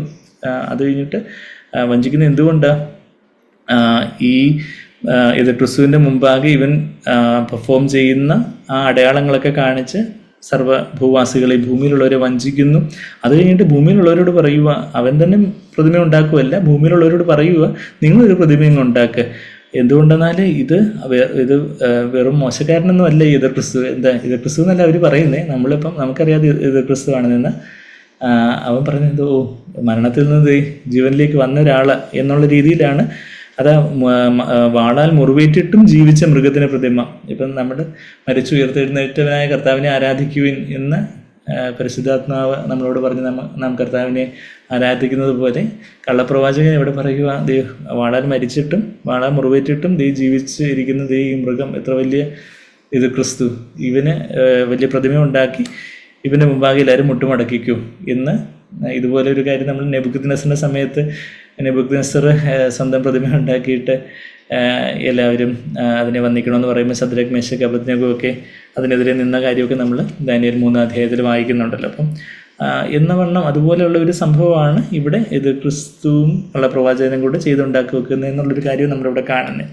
നമ്മൾ കഴിഞ്ഞ ആഴ്ച അന്തിമോചനം പുസ്തകത്തിൽ ഇതിൻ്റെ കറസ്പോണ്ടിങ് പോർഷൻ നമ്മൾ ഓൾറെഡി അത് വായിച്ചായിരുന്നു. അതുകൊണ്ട് ഞാൻ ഒന്നുകൂടെ വായിപ്പിക്കുന്നില്ല. എന്നാൽ നമ്മൾ ആ കണ്ട വചനങ്ങൾ എല്ലാം നമുക്ക് അതൊന്നും എടുക്കാൻ നമുക്ക് സമയമില്ലായിരുന്നു കഴിഞ്ഞ ആഴ്ച, അപ്പോഴത്തേക്കും ടൈം ആയിരുന്നു. അപ്പോൾ 2 തിമോത്തിയോസ് 3:8 അവിടെ ഈ വഞ്ചനാത്മകമായ അടയാളങ്ങളെക്കുറിച്ച്, പിശാചിനും പൈശാചിക ശക്തി കൊണ്ട് പല അടയാളങ്ങളും അത്ഭുതങ്ങളും ഒക്കെ ചെയ്യാൻ സാധിക്കും എന്നുള്ള കാര്യം വചനത്തിൽ വളരെ വ്യക്തമായിട്ട് നമ്മൾ പലയിടത്തും വായിക്കുന്നുണ്ട്.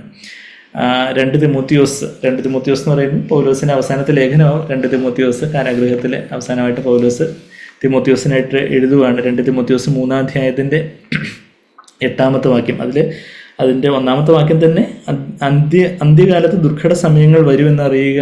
അപ്പോൾ അന്ത്യകാലത്തെക്കുറിച്ചുള്ള വാർണിംഗ് ഒക്കെ പറഞ്ഞുകൊണ്ട് പറയുവാണ്. 8-ാമത്തെ വാക്യം, എന്നേസും എംബ്രേസും ജാനസ് ആൻഡ് ജാംബ്രേസ് ഒപ്പോസ്റ്റ് മോസസ്. എന്നേസും എംബ്രേസും മോശയോട് എതിർത്ത് നിന്നതുപോലെ, എന്നേസും എംബ്രേസും എന്നുള്ള കാര്യം നമ്മളത് പുറപ്പാട് 7-ാം അധ്യായത്തിൻ്റെ 11-ാമത്തെ വാക്യം, നമ്മളതിലേക്ക് നമുക്ക് പെട്ടെന്ന് പോവാം. അവിടെ അവരുടെ പേരൊന്നും പറയുന്നില്ല. മന്ത്രവാദികളെക്കുറിച്ച്, ഫറവോൻ്റെ മന്ത്രവാദികളെക്കുറിച്ച് പറയുന്നുണ്ട്. അപ്പോൾ ഇവിടെ അത് പൗലോസ് അവരുടെ പേര് പറയുക, എന്നേസും എംബ്രേസും മോശയോട് എതിർത്ത് നിന്നതുപോലെ തന്നെ ഇവരും സത്യത്തോടെ മറുത്തു നിൽക്കുന്ന ദുർബുദ്ധികളും വിശ്വാസം സംബന്ധിച്ച് കൊളരുതാത്തരും അത്രയും എന്നുള്ളൊരു കാര്യം നമ്മളിവിടെ വായിക്കുന്നത്. അവിടെ അതിലെ നമ്മളിപ്പം അന്തിമോചനം പുസ്തകത്തിൽ നമ്മൾ അവിടെ ഒരു കാര്യം നമ്മൾ കണ്ടായിരുന്നു. അവിടെ ഈ 2 തിമോത്തിയോസ് 3-ന്റെ അതിൻ്റെ താഴോട്ടുള്ള പദത്തിൽ 13-ാമത്തെ വാക്യത്തിൽ ദുഷ്ടമനുഷ്യരും മായാവികളും വഞ്ചിച്ചും വഞ്ചിക്കപ്പെട്ടും കൊണ്ട് മേൽക്കുമേൽ ദോഷത്തിൽ മുതിർന്നു വരും. അപ്പോൾ ഈ ദുഷ്ടമനുഷ്യരും മായാവികൾ എന്നുള്ള വാക്ക് ഇമ്പോസ്റ്റേഴ്സ് എന്നുള്ള ഇംഗ്ലീഷ് പദം ഗ്രീക്കിൽ ഗോയേസ് എന്ന് പറഞ്ഞൊരു പദമാണ് ഉപയോഗിച്ചിരിക്കുന്നത്. ഡിസീവർ, എൻചാൻഡർ, മന്ത്രവാദി എന്നുള്ളൊരർത്ഥം, അതിൻ്റെ മാന്ത്രികർ എന്നുള്ളൊരർത്ഥം, അല്ലെങ്കിൽ മന്ത്രവാദി, സോർസറർ എന്നുള്ളൊരു വാക്കാണ് അവിടെ ഉപയോഗിക്കുന്നത്. മായാവി എന്ന് മലയാളത്തിൽ ട്രാൻസ്ലേറ്റ് ചെയ്തിരിക്കുന്നത്. അപ്പം അങ്ങനെയുള്ള ദുഷ്ടമനുഷ്യരും ഇമ്പോസ്റ്റേഴ്സ് എന്നുള്ളതിന് വഞ്ചകർ എന്നുള്ളൊരു അർത്ഥമുണ്ട്. എന്നാൽ ഇതുപോലെ ഈ ദുർമന്ത്രവാദം ചെയ്യുന്നവർ എന്നുള്ള കാര്യം, മന്ത്രവാദി എന്നുള്ളൊരു അർത്ഥം. അപ്പം അത് നമ്മൾ ആ പോർഷൻ നമുക്കറിയാം. പുറപ്പാട് പുസ്തകം നമ്മൾ കുഞ്ഞുങ്ങൾക്ക് സൺഡേ സ്കൂളിൽ വരെ ആ കാര്യങ്ങളൊക്കെ നമ്മൾ ഇസ്രയേലിയരെ മിസ്രൈമിൽ നിന്ന് വിടുവിക്കാനായിട്ട് മോശ ഫറവോന് മുമ്പിൽ വന്ന് പറയുമ്പോൾ പുറപ്പാട് പുസ്തകം 7-ാം അധ്യായത്തിൽ നമ്മളത് കാണുന്നുണ്ട്.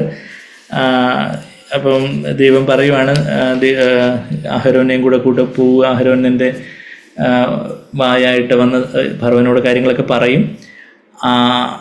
അത് കഴിഞ്ഞിട്ട് അതിൻ്റെ 8-ാമത്തെ വാക്യം, പുറപ്പാട് 7-ന്റെ 8-ാമത്തെ വാക്യത്തിൽ യഹോവ മോശയോടും അഹരോനോടും, ഫറവോൻ നിങ്ങളോട് ഒരു അത്ഭുതം കാണിക്കുവിൻ എന്ന് പറഞ്ഞാൽ നീ അഹരോനോട് നിന്റെ വടിയെടുത്ത് ഫറവോന്റെ മുമ്പാകെ നിലത്തിടുക എന്ന് പറയണം, അത് ഒരു സർപ്പമായി തീരുമെന്ന് കൽപ്പിച്ചു. അങ്ങനെ മോശ അഹരോനും ഫറവോന്റെ അടുക്കൽ ചെന്നു. യഹോവ തങ്ങളോട് കൽപ്പിച്ചതുപോലെ ചെയ്തു. അഹരോൻ തന്റെ വടി ഫറവോന്റെയും അവന്റെ ഭൃത്യന്മാരുടെയും മുമ്പിട്ടു, അത് സർപ്പമായി തീർന്നു. വലിയ അത്ഭുതം നടന്നു. പക്ഷേ എന്ത് പറ്റി? അപ്പം ഫറവോ ആള് മോശമാണ്. ഫറവോ എന്ത് ചെയ്തു? 11-ാമത്തെ വാക്യം, വിദ്വാൻമാരെയും ക്ഷുദ്രക്കാരെയും, വൈസ്മെൻ ആൻഡ് ദ സോർസറേഴ്സ്, ദുർമന്ത്രവാദികളെയും ക്ഷുദ്രക്കാർ അല്ലെങ്കിൽ മന്ത്രവാദികളെയും വിളിപ്പിച്ചു. മിസ്രൈമ മന്ത്രവാദികളായ ഇവരും തങ്ങളുടെ മന്ത്രവാദത്താൽ അതുപോലെ ചെയ്തു. അവരും അവരുടെ സീക്രട്ട് ഡിഡ് ദ സെയിം. അവരും എന്ത് ചെയ്തു? ഈ വടികളെ പാമ്പാക്കി. അപ്പം അത് പ്രകൃത്യാതീതമായി എന്തെങ്കിലും സംഭവിച്ചാൽ അത് ദൈവത്തിൽ നിന്ന് വന്നു എന്ന് പറയുന്നത് വലിയൊരു അടയത്തരം. എന്ന് വെച്ചാൽ സാത്താനും പല പ്രകൃത്യാതീതമായ കാര്യങ്ങൾ ചെയ്യാനുള്ള കഴിവുണ്ട്. അപ്പോൾ ആ ഒരു കാര്യം, അപ്പോൾ അത് ചെയ്തു. അത് കഴിഞ്ഞിട്ട് അപ്പോഴത്തേക്കും പിന്നെ എന്താ, അവർ ഓരോരുത്തർ തന്നെ വടി നിലത്തിട്ടു, അവയും സർപ്പങ്ങളായി തീർന്നു. എന്നാൽ അവരുടെ വടികൾ വിഴുങ്ങിക്കളഞ്ഞു. ദൈവത്തിൻ്റെ ആ ഒരു അതീവശക്തിയെ നമ്മളവിടെ കാണുന്നു. എങ്കിലും 13-ാമത്തെ വാക്യം, ഫറവോന്റെ ഹൃദയമോ യഹോവ അരുളി ചെയ്തതുപോലെ കഠിനപ്പെട്ടു. ദൈവം തന്നെ അത് പറഞ്ഞായിരുന്നു, കഠിനപ്പെടും എന്നുള്ള കാര്യം. അവന് കഠിനപ്പെടുത്തി ദൈവം കഠിനപ്പെടുത്തി. ദൈവം അവനതിനെ കഠിനപ്പെടുത്താനായിട്ട് വിട്ടുകൊടുത്തു. ദൈവം കഠിനപ്പെടുത്തി. അവൻ അവരെ, അതായത് ഫറവോ ഈ മോശയെയും അഹരോനെയും ശ്രദ്ധിച്ചതുമില്ല. അതിനുശേഷം പിന്നെ വെള്ളമെല്ലാം രക്തമായി തീരുന്നൊരു കാര്യം നമ്മളിവിടെ കാണുന്നു. അപ്പം ഒരു 15-ാമത്തെ വാക്യത്തിൽ, രാവിലെ നീ ഫറവോൻ്റെ അടുക്കൽ ചെല്ലുക, അവൻ വെള്ളത്തിൻ്റെ അടുക്കൽ ഇറങ്ങി വരും. ആ സമയത്ത് നീ നദീതീരത്ത് നിൽക്കണം, സർപ്പമായി തീർന്ന വടിയും കയ്യിലെടുക്കണം. അത് കഴിഞ്ഞിട്ട് ഈ വെള്ളത്തെ ചോരയാക്കുന്ന, രക്തമാക്കുന്ന ഒരു കാര്യം ചെയ്യുന്ന ഒരു കാര്യം നമ്മളിവിടെ കാണുന്നുണ്ട്. അപ്പോൾ എല്ലാ ജലാശയങ്ങളിലെ എല്ലാം അങ്ങ് രക്തമായി തീർന്നു. അതിനുശേഷം നമ്മൾ താഴെ എന്താ വായിക്കുന്നത്? 22-ാമത്തെ വാക്യത്തിൽ, മിസ്രൈമും മന്ത്രവാദികളും നിങ്ങളുടെ മന്ത്രവാദത്താൽ. ഈ മന്ത്രവാദികളുടെ പേര്, രണ്ടുപേരുടെ പേരാണ് നമ്മളിപ്പോൾ എന്നേസ് എംബ്രേസ് എന്ന് പറഞ്ഞപ്പോൾ 2 തിമോഥെയോസ് 3:8 നമ്മൾ വായിച്ച്.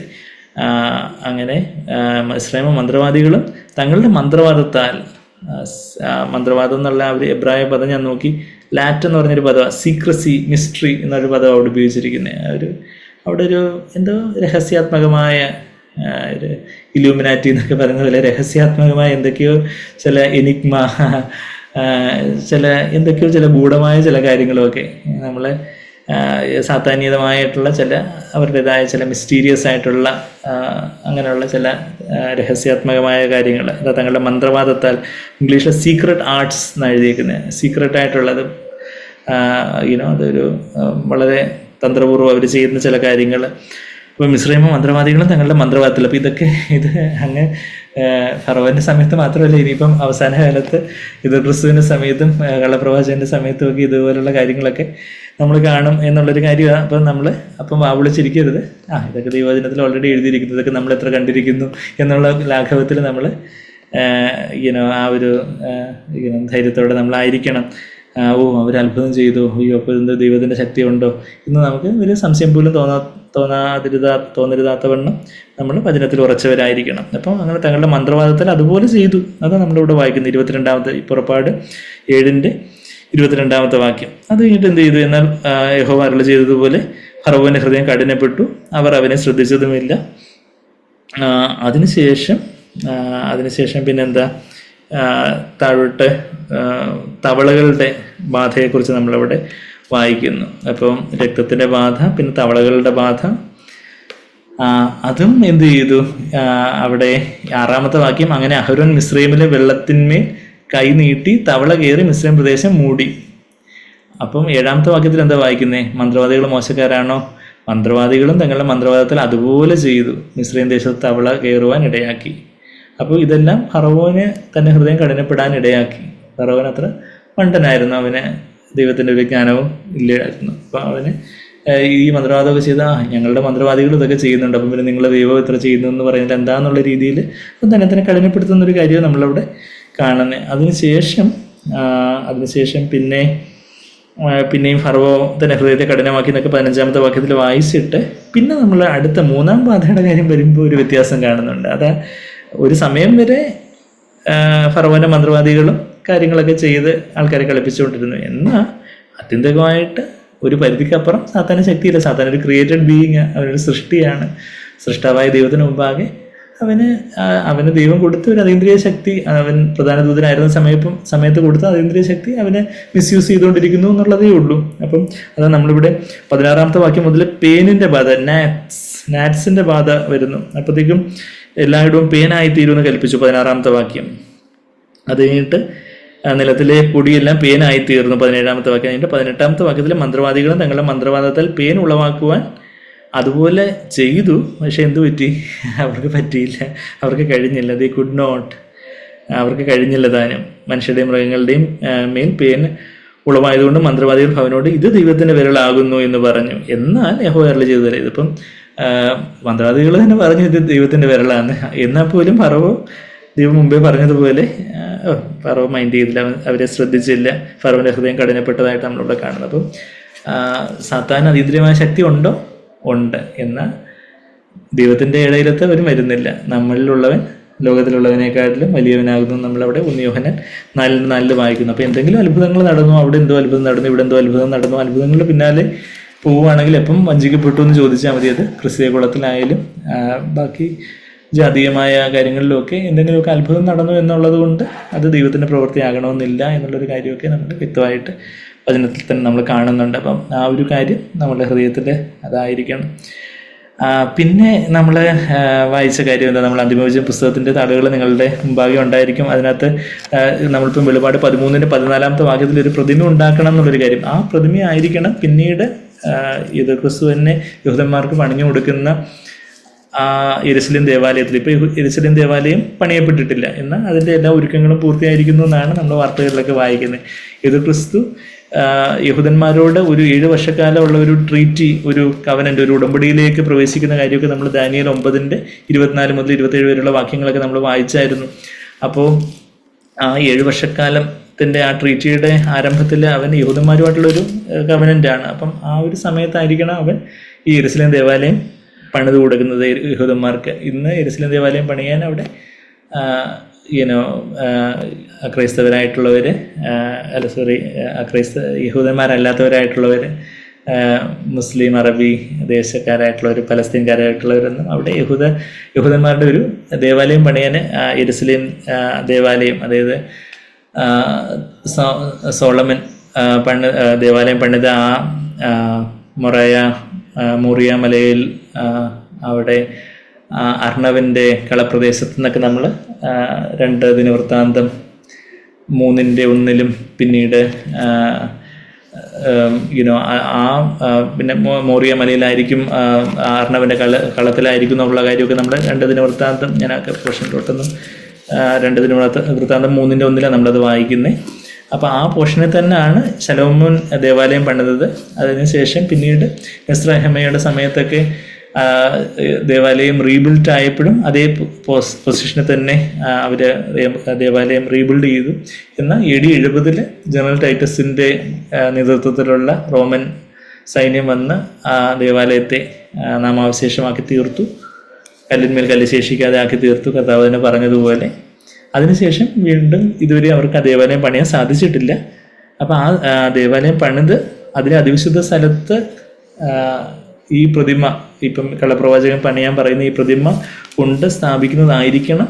കർത്താവ് പറഞ്ഞ ഒരു പ്രയോഗമുണ്ട്, ശൂന്യമാക്കുന്ന മ്ലേച്ഛത എന്ന് കർത്താവ് മത്തായി 24 അധ്യായത്തിൽ പറഞ്ഞ ആ ഒരു കാര്യം. അത് ദാനിയേലിന്റെ പുസ്തകത്തിൽ നിന്ന് ഉള്ള ഒരു പ്രവചനം കർത്താവ് എടുത്തു പറയുന്നത്, അബോമിനേഷൻ ഓഫ് ഡെസലേഷൻ, ശൂന്യമാക്കുന്ന മ്ലേച്ഛത എന്ന് കർത്താവ് റെഫർ ചെയ്യുന്നത് ഈ ക്രിസ്തുവിൻ്റെ പ്രതിമ അതിവിശുദ്ധ സ്ഥലത്ത് സ്ഥാപിക്കുന്നതിനെ കുറിക്കുന്നതായിരിക്കണം എന്നുള്ളൊരു കാര്യം നമ്മളിപ്പം അന്തിമോചന പുസ്തകത്തിലൊക്കെ നമ്മൾ കഴിഞ്ഞ ആഴ്ച നമ്മളത് വായിച്ചത്. അപ്പം അങ്ങനെ ആളുകളെ വഞ്ചിക്കുന്നതാണ് വ്യാജപ്രവാചകന്റെ ലക്ഷ്യം തന്നെ.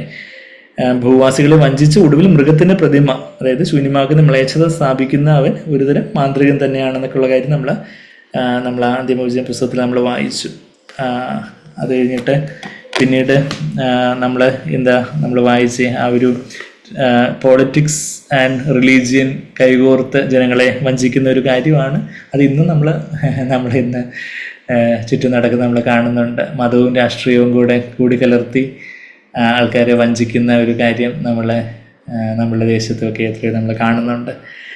അപ്പോൾ ആ കാര്യങ്ങളുടെ ഒരു പാരമ്യമാണ് പോളിറ്റിക്സ്, രാഷ്ട്രീയത്തിൻ്റെ പ്രതീകമായിട്ട് ക്രിസ്തുവും പിന്നെ മതത്തിൻ്റെ പ്രതീകമായിട്ട് കള്ളപ്രവാചകനും കൈകോർത്ത് ജനങ്ങളെ വഞ്ചിക്കുന്ന ഒരു കാര്യം നമ്മളവിടെ അന്ത്യകാലത്ത് ഇതിൻ്റെ ഒരു പാരമ്യം, ഇതിൻ്റെ ഒരു പൂർത്തീകരണം എന്ന വണ്ണമുള്ള അതിൻ്റെ ഒരു പാരമ്യം നമ്മളവിടെ കാണും.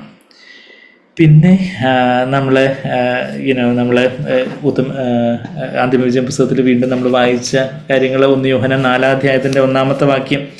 അവിടെ എന്താ നമ്മൾ വായിക്കുന്നത്? 1 യോഹന്നാൻ, അവിടെ എനിക്ക് തോന്നുന്നു പ്രിന്റിംഗ് മിസ്റ്റേക്കിൽ യോഹന്നാൻ 4 1 മുതൽ 3 വരെ എന്നാണ് തോന്നുന്നു നമ്മുടെ അന്തിമോചന പുസ്തകത്തിൽ പ്രിന്റിൽ വന്നേക്കുന്നത്. പക്ഷേ അത് 1 യോഹന്നാൻ ആണ്. 1 യോഹന്നാൻ 4 അധ്യായത്തിന് ആദ്യത്തെ 3 വാക്യങ്ങളിൽ, പ്രിയമുള്ളവരെ, കള്ളപ്രവാചകന്മാർ പലരും ലോകത്തിലേക്ക് പുറപ്പെട്ടിരിക്കുകയാൽ ഏതാത്മാവിനെയും വിശ്വസിക്കാതെ ആത്മാക്കൾ ദൈവത്തിൽ നിന്നുള്ളവയോ എന്ന് ശോധന ചെയ്യുവിൻ, ടെസ്റ്റ് ദ സ്പിരിറ്റ്സ് എന്നുള്ളൊരു കാര്യം നമ്മൾ പറയുന്നുണ്ട്. നമ്മൾ മത്തായി 7 പറയുന്നുണ്ട് വിധിക്കരുത്, എന്നാൽ യോഹന്നാൻ 7:24 എങ്ങനെ വിധിക്കരുത്, എങ്ങനെ വിധിക്കണമെന്ന് കർത്താവ് ക്ലിയർ ആയിട്ട് പറയുന്നുണ്ട്. എങ്ങനെ വിധിക്കരുത്? കാഴ്ചപ്രകാരം വിധിക്കരുത്. യോഹന്നാൻ 7:24 പലർക്കും മത്തായി 7 ഒന്നും അറിയാൻ വിധിക്കരുത്, എന്നാൽ അതുകൊണ്ട് നിർത്തരുത്. ഇങ്ങനെ എഴുതിയിരിക്കുന്നു, ഇങ്ങനെയും എഴുതിയിരിക്കുന്നു. അപ്പം ചിലപ്പോൾ സാത്താൻ കർത്താവിനോട് വേഴ്സ് കൂട്ടിയെങ്കിൽ നമ്മളോട് അത്ര അധികം വേഴ്സ് കൂട്ടി. അപ്പം അയ്യോ വിധിക്കരുതെന്നല്ലേ, അപ്പം പിന്നെ അത് യേശുവിൻ്റെ പേരിലല്ലേ അത്ഭുതം നടന്നേ, യേശുവിൻ്റെ പേരിലല്ലേ അവർ ഈ കാര്യങ്ങളൊക്കെ ചെയ്തേ, അപ്പം അതുകൊണ്ട് അയ്യോ അതിനെതിരെ ഒന്നും പറയല്ലേ, ഒന്നും കളിയാക്കരുതേ, അതിനൊന്നും അയ്യോ ഇതിലൊന്നും പറയരുത്, പരിശുദ്ധാത്മാവിനെതിരെ പാപം ചെയ്തു പോകും എന്നൊക്കെ പറഞ്ഞ് ചിലർ പീഡിപ്പിക്കുമായിരിക്കും. അപ്പം മത്തായി 7:1 വിധിക്കരുതെന്നാണ് പറഞ്ഞേക്കുന്നത്. എൻ്റെ പ്രവാചകന്മാരെ തുടരുത് എന്നൊക്കെയാണ് പറഞ്ഞിരിക്കുന്നത് സങ്കീർത്തനത്തിൽ. ശരിയാണ്, ദൈവത്തിൻ്റെ യഥാർത്ഥ പ്രവാചകന്മാരെ നമ്മൾ തുടരുത്, കള്ളപ്രവാചകന്മാരെ തൊടണം, അവരെ ദേവാലയത്തിൽ നിന്ന് എന്താണ് പറയുന്നത് ചാട്ടവാറെടുത്ത് അടിച്ചു ഓടിക്കണം. അത് കർത്താവ് ചെയ്ത പ്രവൃത്തി എന്ന് പറയുന്നത് പോലെ നമ്മൾ കർത്താവിൻ്റെ പേരിലുള്ള വഞ്ചനകളും കാര്യങ്ങളും ഒക്കെ, പണത്തിൻ്റെ പേരിലൊക്കെയുള്ള രാഷ്ട്രീയമായിട്ടുള്ള പല കാര്യങ്ങളുമൊക്കെ നമ്മൾ ധൈര്യത്തോടെ സംസാരിക്കുവാൻ നമ്മൾ നമ്മൾ ധൈര്യമുള്ളവരായിരിക്കണം. അപ്പം മത്തായി 7:1 വിധിക്കരുതെന്ന് പറഞ്ഞാൽ അതേ കർത്താവ് തന്നെ യോഹന്നാൻ 7:24 കാഴ്ചപ്രകാരം വിധിക്കരുത്, നീതിയോടെ വിധിക്കുവിൻ എന്ന് പറയുന്നുണ്ട്. അപ്പം നീതിയോടെ വിധിച്ചില്ലെങ്കിൽ അവിടെ അനുസരണക്കേടാണ്. നമ്മൾ എല്ലാം നീതിയോടെ വിധിക്കണം എന്ന് പറഞ്ഞാൽ നമ്മൾ അവിടെ തന്നെ എങ്ങനെ കർത്താവ് നീതിയോടെ വിധിക്കുന്നതെന്ന് പറയുന്നുണ്ട്. കർത്താവ് തന്നെ യോഹന്നാൻ 7:24 നീതിയോടെ വിധിക്കുവിൻ എന്ന് പറഞ്ഞ കർത്താവ് യോഹന്നാൻ 8:15 എങ്ങനെ താൻ നീതിയോടെ വിധിക്കുന്നതെന്ന് പറയുന്നുണ്ട്. എങ്ങനെയാ വിധിക്കുന്നത്? ഞാൻ ഒറ്റയ്ക്കല്ല വിധിക്കുന്നത്. കർത്താവ് സർവശക്തനായ ദൈവമാണെങ്കിലും കർത്താവ് തന്നെ താഴ്ത്തി ഒരു മനുഷ്യനായിട്ട് തന്നെ ഒഴിച്ച വന്നത്. അപ്പം അതുകൊണ്ട് യോഹന്നാൻ 8:15 കർത്താവ് പറയുക,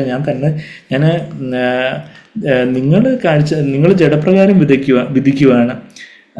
യോഹന്നാൻ 7:24 നീതിയോടെ വിധിക്കുവിൻ, ജഡ്ജ് റൈച്ചസ്ലി എന്ന് പറഞ്ഞിട്ട് 8ാം അധ്യായത്തിൽ നമുക്കറിയാം ആ പാപിനിയായ സ്ത്രീയെ കല്ലെറിയാനൊക്കെ വന്ന് അവളെ രക്ഷിച്ചതിന് ശേഷം തുടർന്ന് കർത്താവ് പറഞ്ഞ കാര്യങ്ങളാണ് നമ്മൾ വായിക്കുന്നത്. 8ാം അധ്യായത്തിൻ്റെ 15-ാമത്തെ വാക്യം, നിങ്ങൾ ജഡപ്രകാരം വിധിക്കുവാണ്. ഈ പാപിനിയായ സ്ത്രീയെ കല്ലെറിഞ്ഞ് കൊല്ലണമെന്നൊക്കെ പറഞ്ഞ് നിങ്ങൾ ജഡപ്രകാരം വിധിച്ചുകൊണ്ടിരിക്കുവാണ്. എന്നാൽ ഞാൻ ആരെയും അങ്ങനെ ജഡപ്രകാരം വിധിക്കുന്നില്ല. ഞാൻ ആരെയും വിധിക്കുന്നില്ല എന്ന് പറയുമ്പോൾ ജഡപ്രകാരം വിധിക്കുന്നില്ല. പിന്നെ ഞാൻ വിധിക്കുവാണെങ്കിൽ എന്താ ചെയ്യുന്നത്? 16-ാമത്തെ വാക്യം, ഞാൻ വിധിച്ചാലും ഞാൻ ഏകനല്ല. അത് നീതിയോട് വിധിക്കുന്നത് എങ്ങനെയാണെന്ന് വെച്ചാൽ നമ്മൾ ഏകനായിട്ട് നമ്മുടെ സ്വയത്തിൽ നിന്ന് അങ്ങ് വിധിക്കുവാണ്. നമ്മുടെ സ്വയത്തിൽ നിന്ന് സ്വയമായിട്ട് അതങ്ങനെയാണ് ഇതിങ്ങനെയാണ് നമ്മളെ മറ്റുള്ളവരെ കണ്ടം ചെയ്തുകൊണ്ട് താഴ്ത്തി കെട്ടിക്കൊണ്ട് ഒരു ക്രിട്ടിക്കൽ ആറ്റിറ്റ്യൂഡോടുകൂടി ഒരു പുച്ഛത്തോടെ അങ്ങനെയുള്ളൊരു കാണുന്ന ഒരു സമീപനമാണെങ്കിൽ അതൊരു സ്വയത്തിൽ നിന്നുള്ള ജഡപ്രകാരമുള്ള കാഴ്ചപ്രകാരമുള്ളൊരു വിധിയാണ്. പക്ഷേ കർത്താവ് പറയും, ഞാൻ വിധിക്കുവാണെങ്കിൽ ഞാൻ ഏകനല്ല താനും, എന്നെ അയച്ച പിതാവും കൂടെ ആകയാൽ എൻ്റെ വിധി സത്യമാകുന്നു. എൻ്റെ കൂടെ ആരുണ്ട്? പിതാവും ഉണ്ട്. അപ്പോൾ പിതാവ് ചെയ്യുന്നത് കാണിച്ചു തരുന്നത് മാത്രമേ എനിക്ക് അറിയത്തുള്ളൂ. യോഹന്നാൻ 5:19-20 വാക്യങ്ങൾ. അപ്പം ഓരോ സമയത്തും പിതാവിൻ്റെ ആ ഒരു പ്രേരണ ഒക്കെ ആയിട്ട് കർത്താവ് കാതോർക്കും. അപ്പം പിതാവ് തരുന്ന ആ ഒരു സ്വാതന്ത്ര്യം, ആത്മാവ് തരുന്ന ഫ്രീഡം അതനുസരിച്ച് ഇത് എങ്ങനെയാണ്, ഇത് എന്താ ചെയ്യണത്, അത് യാഥാർത്ഥ്യമുള്ളവരാണോ, യഥാർത്ഥത്തിൽ സത്യത്തെ സ്നേഹിക്കുന്നവരാണോ ഇപ്പം എൻ്റെ അടുക്ക് വന്നിരിക്കുന്നത്, അതോ വെറുതെ ഇവരെന്തെങ്കിലും അത്ഭുതം കാണാൻ വേണ്ടി വന്നിട്ടുള്ള ആൾക്കാരാണോ? കർത്താവ് അവരുടെ ഹൃദയത്തിലുള്ള എന്താണെന്ന് അറിഞ്ഞതുകൊണ്ട് അവരെ ഒന്നും തന്നെ പരമേൽപ്പിച്ചില്ല എന്നൊക്കെ നമ്മൾ യോഹന്നാൻ 2:25 കാണുമ്പോൾ കർത്താവിന് അതുപോലെ ഡിസേൺമെൻറ്റ്, അതുപോലൊരു വിവേചനം ആഴത്തിലുണ്ടായിരുന്നു എന്ന് നമ്മൾ അവിടെ കാണുന്ന യോഹന്നാൻ 2:23 വാക്യത്തിൽ പലരും അവനെ വിശ്വസിച്ചു. പലരും അവൻ്റെ നാമത്തിൽ വിശ്വസിച്ചു, അടയാളങ്ങളൊക്കെ കണ്ടിട്ട്. പെസഹ പെരുന്നാളിൽ യെരൂശലേമിൽ ഇരിക്കുമ്പോൾ അവിടെ കർത്താവിൻ്റെ ശുശ്രൂഷ തുടങ്ങിയിട്ടുള്ള ആദ്യത്തെ പെസഹ പെരുന്നാളിൽ, 3ാമത്തെ പെസഹ പെരുന്നാളിലെ കർത്താവ് പെസഹ കുഞ്ഞാടായിട്ട് അറക്കപ്പെടുന്നത്. എന്നാൽ ആദ്യത്തെ പെസഹ പെരുന്നാളിൽ യെരൂശലേമിൽ ഇരിക്കുമ്പോൾ അവൻ ചെയ്ത അടയാളങ്ങൾ കണ്ടിട്ട് പലരും അവൻ്റെ നാമത്തിൽ വിശ്വസിച്ചു. യേശുവോ എല്ലാവരെയും അറിയുകയുണ്ട് തന്നെ അവരുടെ പക്കൽ ഭരമേ വിശ്വസിച്ചേൽപ്പിച്ചത്. കർത്താവിനെ എല്ലാവരെയും എങ്ങനെ അറിയാൻ പറ്റിയത്? കർത്താവ് സർവജ്ഞനായിട്ടാണോ ഈ ഭൂമി ജീവിച്ചതല്ല, കർത്താവ് തന്നെ വിളിച്ച് ഒരു മനുഷ്യനായിട്ട് ഈ ഭൂമി ജീവിച്ചെന്ന് പിതാവിനോട് ചേർന്ന് പിതാവിൻ്റെ ഹൃദയസ്പന്ദനം അറിഞ്ഞുകൊണ്ട് പിതാവിൽ നിന്ന് കേട്ടാണ് ജീവിച്ചത്. അതുകൊണ്ട് 25-ാമത്തെ വാക്യം, മനുഷ്യനുള്ളത് എന്ത് എന്ന് സ്വതവേ അറിഞ്ഞിരിക്കുകയാൽ തനിക്ക് മനുഷ്യനെ കൊണ്ട് യാതൊരുത്തിനും, അത് നമ്മൾ വായിക്കുന്നത്, for he himself knew what was in man. കർത്താവിനെ അറിയാമായിരുന്നു. സ്വതവേ എന്നുള്ളത് ഇംഗ്ലീഷിൽ ഹി ഹിംസെൽഫ് ന്യൂ, കർത്താവിന് തന്നെ അറിയാമായിരുന്നു, പിതാവിൽ നിന്ന് അറിയാമായിരുന്നു, പരിശുദ്ധാത്മാവിനാൽ അറിയാമായിരുന്നു തനിക്ക്. അതുകൊണ്ട് തനിക്ക് മനുഷ്യരെക്കുറിച്ച് യാതൊരുത്തിൻ്റെയും സാക്ഷ്യം ആവശ്യമായിരുന്നില്ല. പിതാവ് തന്നെ ഓരോരുത്തരെക്കുറിച്ചുള്ള അത് അവരെ വിധിച്ച് തള്ളാനല്ല, മറിച്ച് അവരെ എങ്ങനെ ഹെൽപ്പ് ചെയ്യാനൊക്കും, എങ്ങനെ കർത്താവിനെ ആകപ്പാടെ 3.5 വർഷക്കാലം ശുശ്രൂഷയുള്ളപ്പം വെറുതെ ടൈം വേസ്റ്റ് ചെയ്യാതെ ആരോട് എത്ര സമയം സംസാരിക്കണം, എത്ര സമയം ചെലവിടണം, ഇങ്ങോട്ട് പോകണം, എങ്ങോട്ട് പോകരുത് എന്നുള്ള കാര്യമൊക്കെ പിതാവ് പരിശുദ്ധാത്മാവിലൂടെ ഗൈഡ് ചെയ്തു. അപ്പം അങ്ങനെ നീതിയോടെ കർത്താവ് വിധിച്ചു. അത് നമ്മളിപ്പം തിരിച്ച് യോഹന്നാൻ 8:16 വായിക്കുമ്പോൾ, ഞാൻ വിധിച്ചാൽ ഞാൻ ഏകനല്ല, ഞാനും എന്നെ അയച്ച പിതാവും കൂടെ ആകിയാൽ എൻ്റെ വിധി സത്യമാകുന്നു. അതാ നീതിയോടുള്ള വിധി. അത് അങ്ങനെ നമ്മൾ എല്ലാ ആത്മാക്കളെയും വിവേചിക്കണം, എല്ലാത്തിനും വിശ്വസിക്കരുത്. അതാ നമ്മൾ 1 യോഹന്നാൻ 4:1 എല്ലാ ആത്മാക്കളെ ദൈവത്തിൽ നിന്നുള്ളവയോ എന്ന് ശോധന ചെയ്യുവിൻ, ദൈവാത്മാവിനെ ഇതിനാൽ അറിയാം. 2-ാമത്തെ വാക്യം 1 യോഹന്നാൻ 4-ാം 2-ാമത്തെ വാക്യം, ദൈവാത്മാവിനെ ഇതിനാൽ അറിയാം, യേശുക്രിസ്തു ജഡത്തിൽ വന്നുവെന്ന് സ്വീകരിക്കുന്ന ആത്മാവൊക്കെയും ദൈവത്തിൽ നിന്നുള്ളത്. യേശു ജഡത്തിൽ വന്നു, അതായത് യേശു മനുഷ്യനായിട്ട് ഈ ഭൂമിയിൽ വന്നപ്പം കർത്താവ് എത്ര താഴ്മയോടെ, സൗമ്യതയോടെ, കാർക്കശ്യത്തോടെ, സ്നേഹത്തോടെ, തീക്ഷ്ണതയോടെ കർത്താവായിരുന്നു. ആ യേശുവിൻ്റെ ആത്മാവാണോ ഈ പറയുന്ന ശുശ്രൂഷകനുള്ളത്, അല്ലെങ്കിൽ ഈ പറയുന്ന ആൾക്കുള്ളത്? ഓരോരുത്തരും ദൈവവചനം പറയുമ്പോൾ അത് യേശുവിൻ്റെ ആ ഒരു താഴ്മയുടെ, കർക്കശ്യത്തിൻ്റെ ആ ഒരു ആത്മാവാണോ, അതോ ഒരു മനുഷ്യനെ പ്രസാദിപ്പിക്കുന്ന, പണത്തിന് വേണ്ടിയോ പോപ്പുലാരിറ്റിക്ക് വേണ്ടി മനുഷ്യമാനം തേടുന്ന തരത്തിലുള്ള ഒരു ആത്മാവാണോ എന്നുള്ളൊരു കാര്യം. യേശു ജഡത്തിൽ വന്നു എന്ന് കൺഫസ് ചെയ്യുന്ന ആത്മാവാണ് യഥാർത്ഥത്തിൽ ദൈവത്തിൽ നിന്നുള്ളത്. അത് കഴിഞ്ഞിട്ട് 3-ാമത്തെ വാക്യം, യേശുവിനെ സ്വീകരിക്കാത്ത യാതൊരു ആത്മാവും ദൈവത്തിൽ നിന്നുള്ളതല്ല, അത് യേശുക്രിസ്തുവിൻ്റെ ആത്മാവ് തന്നെ, അത് വരും എന്ന് നിങ്ങൾ കേട്ടിട്ടുണ്ടല്ലോ. അപ്പം യേശു ജഡത്തിൽ വന്നതെന്ന് സ്വീകരിക്കാത്ത, അന്ന് ആ 1-ാം നൂറ്റാണ്ടിലെ പല ദുരുപദേശങ്ങളും ഉണ്ടായിട്ടുള്ളതായിട്ടും യോഹന്നാൻ അതിനെ ഖണ്ഡിച്ചുകൊണ്ട് എഴുതിയിട്ടുള്ളതായിട്ടുമൊക്കെ നമുക്ക് ചരിത്രപരമായിട്ടുള്ള പശ്ചാത്തലമുണ്ട്. ഇന്ന് യേശു ജഡത്തിൽ വന്നു എന്ന് കൺഫസ് ചെയ്യുന്ന ആത്മാവെന്ന് പറഞ്ഞാൽ, ജഡത്തിൽ വന്ന യേശു എന്ന് പറഞ്ഞാൽ എന്താ? നമ്മളിപ്പോൾ മനുഷ്യനായിട്ട് തീർന്ന ആ ഒരു യേശു, ആ യേശു എങ്ങനെ പെരുമാറി, ആ യേശു എങ്ങനെ സംസാരിച്ചു, ഇടപെട്ടു, യേശു എങ്ങനെ പണത്തെ കൈകാര്യം ചെയ്തു, എങ്ങനെ മനുഷ്യരോട് പെരുമാറി, എങ്ങനെ കർത്താവ് കാര്യങ്ങൾ ജ്ഞാനത്തോടെ ചെയ്തു, അത് കൺഫസ് ചെയ്യുന്ന, അത് സ്വീകരിക്കുന്ന ആത്മാവ്, അത് വെളിപ്പെടുത്തുന്ന അതാ ക്രിസ്തുവിൻ്റെ ആത്മാവ്. അതല്ലാത്തതാണ് ഇത് ക്രിസ്തുവിൻ്റെ ആത്മാവ്. തന്നെ ഉയർത്തുന്നു, മനുഷ്യമാനം തേടുന്നു, പണത്തിനും പ്രശസ്തിക്കുമായിട്ട് പല കാര്യങ്ങൾ ചെയ്തു കൂട്ടുന്നു, തന്നെ ഉയർത്തുന്ന ആ ഒരു ലോകം അതായത് കൺമോഹം ജഡമോഹം ജീവനത്തിൻ്റെ പ്രതാപം, അതിനായിട്ട് പോകുന്ന ഒരു ആത്മാവ്, ലോകത്തിൻ്റെ ആത്മാവ്, ലോകത്തോടുള്ള ചങ്ങാത്തുള്ള ഒരു ആത്മാവ്, അതാണ് ഇത് ക്രിസ്തുവിൻ്റെ ആത്മാവ്. അതാണ് നമ്മൾ 1 യോഹന്നാൻ 4 ആദ്യത്തെ 3 വാക്യങ്ങളിൽ നമ്മൾ വായിക്കുന്നത്. പിന്നെ 1 കൊരിന്ത്യർ 12:3 എന്താ നമ്മൾ വായിക്കുന്നത്? യേശുക്രിസ്തു കർത്താവാണെന്ന് ആത്മാവ് കൊണ്ട് ഏറ്റു പറയുന്ന ആത്മാവ്. യേശുവാണ് കർത്താവ്, യേശുവിനാണ് എല്ലാം കർത്തൃത്വവും മഹത്വവും എല്ലാം ഉള്ളത്. അങ്ങനെ ഏറ്റു പറയുന്ന ആ ഒരു ആത്മാവ്, അതാണ് യഥാർത്ഥത്തിലുള്ള യേശുവിൻ്റെ ആത്മാവ്. നമ്മൾ കണ്ടുമുട്ടുന്ന, നമ്മുടെ പന്തിമോചന പുസ്തകത്തിൽ നമ്മളത് വായിച്ചായിരുന്നു കഴിഞ്ഞ ആഴ്ച.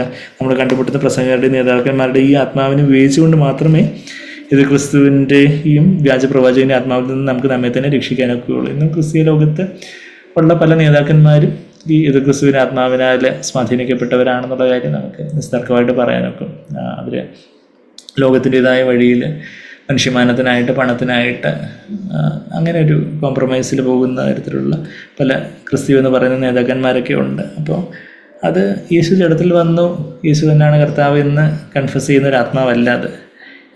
നമ്മൾ പിന്നെ അപ്പോസ്തലപ്രവൃത്തികൾ 8:9 ശീമോൻ എന്ന് പറഞ്ഞൊരു മാന്ത്രികനെ കുറിച്ച് നമ്മൾ കാണുന്നുണ്ട്. അവനും അപ്പോസ്തലപ്രവൃത്തികൾ 8-ാം അധ്യായത്തിലേക്ക് നമ്മളൊന്ന് വരുവാണെങ്കിൽ, ഇവിടെ കള്ളപ്രവാചകൻ പല മാന്ത്രിക വിദ്യകൾ ചെയ്യുന്നതിനെ കുറിച്ച് നമ്മൾ വായിക്കുമ്പോൾ വചനത്തിൽ എവിടെല്ലാം ഇങ്ങനെയുള്ള റെഫറൻസസ് ഉണ്ടെന്നുള്ള കാര്യമാണ് നമ്മൾ അതിമോചന പുസ്തകത്തിൽ നിന്ന് ആ റെഫറൻസസൊക്കെ നമ്മൾ എടുത്തുകൊണ്ട് പോകുന്നത്. നമ്മളിപ്പോൾ ഫറവോൻ്റെ മാന്ത്രികരെ കുറിച്ച് കണ്ടു, പിന്നെ ശൂന്യമാക്കുന്ന നമ്മളെ അച്ഛതയെക്കുറിച്ച് നമ്മൾ കേട്ടു, പിന്നെ കർത്താവ് വിധിച്ചത് എങ്ങനെയാണെന്നുള്ള കാര്യമൊക്കെ നമ്മൾ കണ്ടു. ഇവിടെ പ്രവൃത്തികൾ, അപ്പോസ്തല പ്രവൃത്തികൾ 8-ാം അധ്യായത്തിൽ 9-ാമത്തെ വാക്യത്തിൽ, എന്നാൽ ശീമോൻ എന്ന പേരുള്ള ഒരു പുരുഷൻ അവിടെ ആ പട്ടണത്തിൽ, ശമരിയ പട്ടണത്തിലെ കാര്യം പറയുന്നത്, അഭിചാരം ചെയ്തു, practising magic in the city, താൻ മഹാൻ എന്ന് പറഞ്ഞ് ശമരിയ ജാതിയെ ഭ്രമിപ്പിച്ചു പോകുന്നു. Astonishing the people of Samaria, claiming to be someone great. അത് കഴിഞ്ഞിട്ട് 10-ാമത്തെ വാക്യത്തിൽ എന്താ വായിക്കുന്നത്? ഇവൻ മഹദി എന്ന ദൈവശക്തി ആകുന്നു എന്ന് പറഞ്ഞ് ആബാലവൃദ്ധം എല്ലാവരും അവനെ ശ്രദ്ധിച്ചു പോകുന്നു. This man is what is called the great power of God. ഇത് എന്തോ മഹദി എന്ന് പറയുന്നത് ദൈവശക്തിയാണെന്നൊക്കെ പറഞ്ഞ് ആൾക്കാരെല്ലാം അവനെ ശ്രദ്ധിച്ചു പോകുന്നു എന്നുള്ള കാര്യമൊക്കെ നമ്മളവിടെ കാണുന്നു. അത് കഴിഞ്ഞിട്ട് 11-ാമത്തെ വാക്യത്തിൽ, ഇവൻ ആഭിചാരം കൊണ്ട് എറിയുകല അവരെ ഭ്രമിപ്പിക്കുകയും അത്രേ ഭ്രമിപ്പിക്കാൻ അത്രയും അവനെ അങ്ങനെ ശ്രദ്ധിച്ചത്. ആഭിചാരം കൊണ്ട് പല ബുദ്ധികളും പല മന്ത്രവാദങ്ങളും ഒക്കെ ചെയ്ത്, അതായത് സാത്താൻ്റെ ശക്തി കൊണ്ട് സാത്താനെ കീഴ്പ്പെട്ട് കൊടുത്ത് സാത്താൻ്റെ ശക്തി കൊണ്ട് പല കാര്യങ്ങളൊക്കെ ചെയ്ത് അവന് മറ്റ് ആൾക്കാരുടെ ശ്രദ്ധ പിടിച്ചു പോകുന്നു എന്നുള്ളൊരു കാര്യം നമ്മളവിടെ കാണുന്നു. അപ്പോൾ അന്ത്യകാലത്ത് ഇതുപോലെ വ്യാജമായിട്ടുള്ള പല അടയാളങ്ങളും, ജനങ്ങളെ തെറ്റിക്കുന്ന പല തരത്തിലുള്ള അടയാളങ്ങളും മാജിക്കുകളും ഒക്കെ കാണും.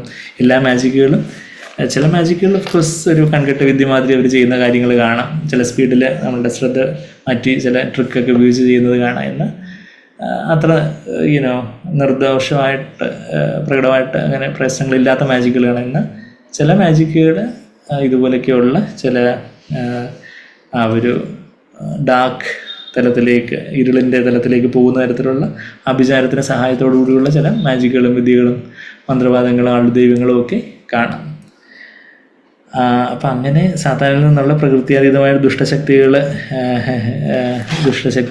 കൊണ്ട് ഇങ്ങനെയൊക്കെയുള്ള കാര്യങ്ങൾ ചെയ്യുക. അപ്പം ദൈവം എന്തുകൊണ്ടാണ് അങ്ങനെ ഇവരിൽ നിന്ന് ദൈവത്തിന് എന്തുകൊണ്ട് ഈ ശക്തിയൊക്കെ ഇങ്ങനെ എടുത്തു കളഞ്ഞാൽ പോരെ? നമ്മൾ അതിൻ്റെ ഒരു കാര്യം ആവർത്തന പുസ്തകത്തിൽ നിന്ന് നമ്മൾ ആ വാക്യം വായിച്ചായിരുന്നു. ആവർത്തന പുസ്തകം നമ്മൾ എത്ര പേർക്ക് ആ പോർഷൻ പരിചയമുണ്ടെന്ന് അറിയത്തില്ലെന്ന് സാങ്ക്ലറിനെ പലപ്പോഴും എടുത്ത് പറയാറുള്ളൊരു പോർഷനാണ് ആവർത്തന പുസ്തകം 13-ാം അധ്യായത്തിൻ്റെ ആദ്യത്തെ 5 വാക്യങ്ങൾ നമ്മൾ നോക്കുമ്പം അവിടെ എന്താ നമ്മൾ വായിക്കുന്നത്? ഞാൻ നിങ്ങളോട് ആജ്ഞാപിക്കുന്നതൊക്കെയും പ്രമാണിച്ച് നടക്കുവിൻ, അതിനോട് കൂട്ടരുത്, അതിൽ നിന്ന് കുറയ്ക്കുകയരുത്. നിങ്ങളുടെ ഇടയിൽ ഒരു പ്രവാചകനോ സ്വപ്നക്കാരനോ എഴുന്നേറ്റ്, അതായത് ഒരു പ്രവാചകൻ, പ്രോഫറ്റ് ഓർ എ ഡ്രീമർ, വലിയ സ്വപ്നം ദർശനമൊക്കെ കാണുന്നു പറയുന്നു. പ്രവാചകൻ സ്വപ്നക്കാരനോ എഴുന്നേറ്റ്, നീ അറിഞ്ഞിട്ടില്ലാത്ത അന്യദൈവങ്ങളെ നാം ചെന്ന് സേവിക്കുക എന്ന് പറഞ്ഞും കൊണ്ട് ഒരു അടയാളമോ അത്ഭുതമോ മുന്നറിയിക്കുകയും അവൻ പറഞ്ഞ അടയാളമോ അത്ഭുതമോ സംഭവിക്കുകയും ചെയ്ത. അടയാളമോ അത്ഭുതമോ സംഭവിക്കാതിരിക്കുകയല്ല, സംഭവിക്കുകയും ചെയ്തു. പക്ഷേ അവനെ എന്താ, അന്യദൈവങ്ങളെ സേവിക്കുവാൻ. ഇപ്പോൾ ഇന്ന് ക്രിസ്തീയ ഭാഷയിൽ അല്ലെങ്കിൽ പുതിയ ഉടമ്പടിയുടെ ആത്മാവിൽ പറഞ്ഞാൽ പണത്തെ സേവിക്കാനായിട്ട്, പണത്തിന് പിന്നാലെ കുറച്ചുകൂടെ കാര്യങ്ങളൊക്കെ ഇതുപോലെയൊക്കെ കള്ളത്തരം ചെയ്താൽ ഇതുപോലെയൊക്കെ കുറച്ചുകൂടെ പണം ഉണ്ടാക്കാം, അങ്ങനെയൊക്കെയുള്ള കാര്യങ്ങൾ, പിന്നെ പണം, മനുഷ്യമാനം, അങ്ങനെയൊക്കെയുള്ള ലോകത്തിൻ്റെതായ കാര്യത്തിൻ്റെ പിന്നാലെ ചെന്ന് അങ്ങനെയുള്ള ദൈവങ്ങളെ, ലോകത്തെ അങ്ങ് ആരാധിക്കാൻ. Let us go after other gods whom you have not known. നിങ്ങൾ അറിഞ്ഞിട്ടില്ലാത്ത അന്യ ദൈവങ്ങളെ നമുക്ക് സേവിക്കാം. പക്ഷെ അവൻ പറഞ്ഞ അടയാളം എന്ത് പറ്റി? സംഭവിക്കുകയും ചെയ്തു. ഇപ്പം കള്ള അടയാളം ഒന്നുമല്ല പറഞ്ഞ അടയാളം സംഭവിച്ചു. എന്നാൽ എന്താ 4-ാമത്തെ വാക്യം, ആ പ്രവാചകൻ്റെയോ സ്വപ്നക്കാരൻ്റെയോ വാക്ക് നീ കേട്ട് അനുസരിക്കരുത്. നിങ്ങളുടെ ദൈവമായ യഹോവയെ പൂർണ്ണ ഹൃദയത്തോടും പൂർണ്ണ മനസ്സോടും കൂടെ നിങ്ങൾ സ്നേഹിക്കുന്നുവോ എന്ന് അറിയേണ്ടതിന് നിങ്ങളുടെ ദൈവമായ യഹോവ നിങ്ങളെ പരീക്ഷിക്കുകയാകുന്നു. God is testing you. ദൈവം നമ്മളെ അവിടെ, ദൈവത്തിന് അറിയാം ഓൾറെഡി നമ്മളെ എങ്ങനെ ആയിരിക്കും പ്രതികരിക്കുക എന്നുള്ളൊരു കാര്യം. എന്നാൽ ദൈവം നമ്മളെ അവിടെ നമുക്ക് നമ്മളെ തന്നെ മനസ്സിലാക്കാനൊരു ടെസ്റ്റ് തരുവാണ്. അതാ നമ്മൾ വായിക്കുന്നത്, God is testing you to find out if you love the Lord. നമ്മൾ യഥാർത്ഥത്തിൽ കർത്താവിനെ അവിടെ സ്നേഹിക്കുന്നവരാണെങ്കിൽ അത്ഭുതം സംഭവിച്ചാലും ഇല്ലെങ്കിലും ഒന്നും കർത്താവിൻ്റെ വചനപ്രകാരം ഞാൻ പോകത്തുള്ളൂ എന്നുള്ളൊരു നിലപാടായിരിക്കും. പക്ഷേ അത്ഭുതം സംഭവിച്ചു, അപ്പോൾ അതുകൊണ്ട് ദൈവത്തിൻ്റെ അയാളായിരിക്കും, അതുകൊണ്ട് പിന്നെ നമ്മൾ പറയുന്നതൊക്കെ അങ്ങ് പോവാം, അവിടെ തന്നെ വീണ്ടും പോയി വഞ്ചിക്കപ്പെട്ടുകൊണ്ടേയിരിക്കുക എന്ന തരത്തിൽ പോവുകയാണെങ്കിൽ അതിൻ്റെ അർത്ഥം ദൈവത്തെ നമ്മൾ പൂർണ്ണതയോടെ സ്നേഹിക്കാത്തത് കൊണ്ടാണ്, നമ്മൾ നിഗളികളായതുകൊണ്ടാണ്. നമ്മൾ താഴ്മയുള്ളവരാണെങ്കിൽ നമ്മൾ മുമ്പാകെ താഴ്മയുടെ നുറുക്കത്തോടായിരിക്കും പരിശുദ്ധാത്മ നമ്മളുടെ കർത്താവിനോടുള്ള സ്നേഹത്താൽ നിറഞ്ഞ് നമ്മൾ പൂർണ്ണ ഹൃദയത്തോടെ കർത്താവിനെ സ്നേഹിക്കുന്നവരായിരിക്കും. അപ്പം ഇങ്ങനെയുള്ള വഞ്ചനയിൽ നിന്നൊക്കെ നമ്മൾ രക്ഷപ്പെടും. എന്നാൽ നിങ്ങൾ സ്നേഹിക്കുന്നവരല്ലെങ്കിൽ ഇതൊക്കെ കണ്ട് വഞ്ചിക്കപ്പെട്ടു പോകും, കർത്താവിനെ സ്നേഹിക്കുന്നവരല്ലെങ്കിൽ. അത് കഴിഞ്ഞിട്ട് 4-ാമത്തെ വാക്യം പറയുക, ആ പ്രവാചകൻ്റെയോ സ്വപ്നക്കാരൻ്റെയോ വാക്ക് നീ കേട്ട് അനുസരിക്കരുത്, നിങ്ങൾ പരീക്ഷിക്കുക. 4-ാമത്തെ വാക്യം നമ്മളിപ്പം വായിച്ചു. പിന്നെ 5-ാമത്തെ വാക്യം, നിങ്ങളുടെ ദൈവമായ യഹോവയെ നിങ്ങൾ അനുസരിച്ച് ഭയപ്പെടുകയും അവൻ്റെ കൽപ്പന പ്രമാണിച്ച് അവൻ്റെ വാക്കുകൾ കേൾക്കുകയും അവനെ സേവിച്ച് അവനോട് ചേർന്നിരിക്കുകയും വേണം എന്നുള്ളൊരു കാര്യമാണ് നമ്മളവിടെ 5-ാമത്തെ വാക്യത്തിൽ നമ്മളിവിടെ വായിക്കുന്നത്. അപ്പം ആ ഒരു വാർണിംഗ്, അതായത് എന്തെങ്കിലും അത്ഭുതം നടന്നു എന്നുള്ളത് കൊണ്ട് അത് ദൈവത്തിന് പ്രവാചകനാകണമെന്നില്ല. അത് കർത്താവിലേക്കാണോ നയിക്കുന്നത്, അതോ പണസ്നേഹത്തിലേക്കും ലോകത്തിലേക്കും യേശുവിനെ വിശ്വസിക്കും, അത് നടക്കും, ഇത് നടക്കും, നിങ്ങൾക്ക് പുതിയ വീട് കിട്ടും, പുതിയ കാറ് കിട്ടും, നിങ്ങളുടെ അത് മാറും, ഇത് മാറും, യേശുവിനെ വിശ്വസിക്കുക. അപ്പോൾ യേശുവിനെ ഒരു വിൽപ്പന ചരക്കാക്കിക്കൊണ്ട് യേശുവിൻ്റെ പേരിൽ നിങ്ങൾ ഞങ്ങളുടെ ശുശ്രൂഷയ്ക്ക് പണം തന്ന ദൈവം നിങ്ങളിതുപോലെ 10 ഇരട്ടിയായിട്ട് അനുഗ്രഹിക്കും, അപ്പോൾ അങ്ങനെ പറഞ്ഞ ദൈവത്തോട് ഇപ്പം ഏത് ബാങ്കിലും ഇത്രയും ഇൻട്രസ്റ്റ് കിട്ടത്തില്ല, ഇതിപ്പം ഇവർക്ക് കൊടുത്താൽ 10 ഇരട്ടിയായിട്ട് കിട്ടും. അപ്പം പിന്നെ അപ്പം പണത്തിന് വേണ്ടി ഇങ്ങനെയുള്ളവരുടെ പിന്നാലെ ഇങ്ങനെ അവിടെ ദ്രവ്യാഗ്രഹം അരുതെന്ന് ദൈവവചനത്തിൽ പറയുമ്പോൾ ദ്രവ്യാഗ്രഹം ഇങ്ങനെ ഊട്ടി ഉറപ്പിക്കുവാൻ, ദിവ്യാഗ്രഹം അമിതമാക്കുവാനും ആകുവാനും മനുഷ്യരെ പ്രേരിപ്പിക്കുന്ന തരത്തിലുള്ള സോക്കോൾഡ് ക്രിസ്തീയ പ്രവർത്തകരെ, തഥാഗതിത ക്രിസ്തീയ പ്രവർത്തകരൊക്കെ ക്രിസ്തീയ എന്ന് പറയുന്ന ലോകത്ത് ഒത്തിരി ഉള്ള കാര്യങ്ങളൊക്കെ നമുക്കറിയാം. അപ്പം അങ്ങനെ അമാനുഷികമായ കാര്യങ്ങൾ നടന്നു എന്നുള്ളത് കൊണ്ട് കാര്യങ്ങൾ നമ്മൾ അങ്ങനെ തൊണ്ട തൊടാതെ വിഴുങ്ങരുത് എന്നുള്ളൊരു കാര്യം ദൈവവചനത്തിലേക്ക്, കർത്താവിലേക്കാണോ ഈ പ്രസംഗകൻ അല്ലെങ്കിൽ ഈ ശുശ്രൂഷകൻ നയിക്കുന്നത്, അതോ തന്നിലേക്ക് തന്നെയാണോ, അതോ ലോകമയത്വത്തിലേക്കാണോ എന്നുള്ളൊരു കാര്യം നമ്മൾ കാണേണ്ടതുണ്ട് എന്നുള്ളൊരു കാര്യം നമ്മളിവിടെ ആവർത്തന പുസ്തകം 13-ന്റെ ആദ്യത്തെ 5 വാക്യങ്ങൾ നമ്മൾ വായിച്ചു കേട്ടെ. പിന്നെ നമ്മൾ നെബൂഖദ്നേസറിൻ്റെ കാര്യം, നെബൂഖദ്നേസർ തന്നെ കുമ്പിടുവാൻ തന്നിത്തങ്കം കൊണ്ട് ഒരു പ്രതിമ ഉണ്ടാക്കി, ഒരു ഇമേജ് ഉണ്ടാക്കി എല്ലാവരും നമസ്കരിച്ചോണെന്ന് പറഞ്ഞു. ആരൊക്കെ നമസ്കരിക്കാതെ മുട്ടുമടക്കാതെ നിന്നു. എല്ലാവരും നമസ്കരിക്കുമെന്ന് പറഞ്ഞ് അവിടെ സൂചന നൽകി, അവിടെ ആജ്ഞ നൽകിയപ്പോഴത്തേക്ക് എല്ലാവരും നമസ്കരിച്ചു. അവിടെ ആര് നട്ടലിൽ നിവർത്തി നിന്നു എന്ന് ചോദിച്ചാൽ 3 പേര് അവിടെ നട്ടലിൽ നിവർത്തി നിന്നു. അതാണ് ശദ്രക് മേശക്ക് അബേദ്നേഗോ. അവർ ഇതിൻ്റെ മുമ്പാകെ, ഈ പ്രതിമയുടെ മുമ്പാകെ മുട്ടുമടക്കാതെ നിന്നു.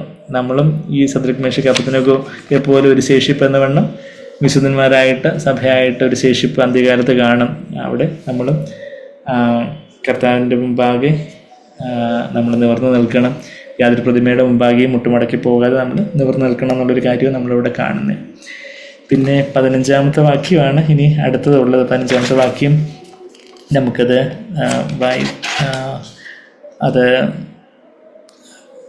വായിക്കാൻ അധികം നമുക്ക് ഇനിയിപ്പോൾ 5 മിനിറ്റേ ഉള്ളൂ. അങ്ങനെയാണെങ്കിൽ നമുക്ക് ദിവസം അയച്ച് 15-ാമത്തെ വാക്യം നമുക്ക് അടുത്ത ആഴ്ച ചിന്തിക്കാമല്ലോ.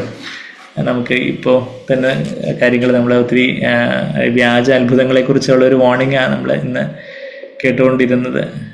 നമ്മൾ ഫറവോൻ്റെ കാര്യങ്ങളും ഫറവോൻ്റെ മന്ത്രവാദികളുടെ കാര്യവും യേശു ഇങ്ങനെ നീതിയോട് വിധിച്ചു എന്നുള്ളൊരു കാര്യവും പിന്നെ ശൂന്യമാക്കി നമ്മളെ അയച്ചതയെക്കുറിച്ച് കർത്താവ് പറഞ്ഞ കാര്യമൊക്കെ നമ്മൾ കേൾക്കുകയായിരുന്നു. പിന്നെ ഇനിയിപ്പം അടുത്ത 15-ാമത്തെ വാക്യത്തിൻ്റെ എക്സ്പ്ലനേഷനിൽ ചില ചരിത്രത്തിൽ നടന്ന BC 175 ആൻറ്റിയോക്കസ് എപ്പിഫാനസ് എന്ന ഇത് ക്രിസ്തുവിൻ്റെ ഒരു പ്രതിരൂപം എന്ന വണ്ണമുള്ള ഒരു മനുഷ്യൻ ചെയ്ത കാര്യങ്ങളെക്കുറിച്ചുമൊക്കെ ആ കാര്യങ്ങളൊക്കെ പറയുന്ന കാര്യവും ദാനിയേൽ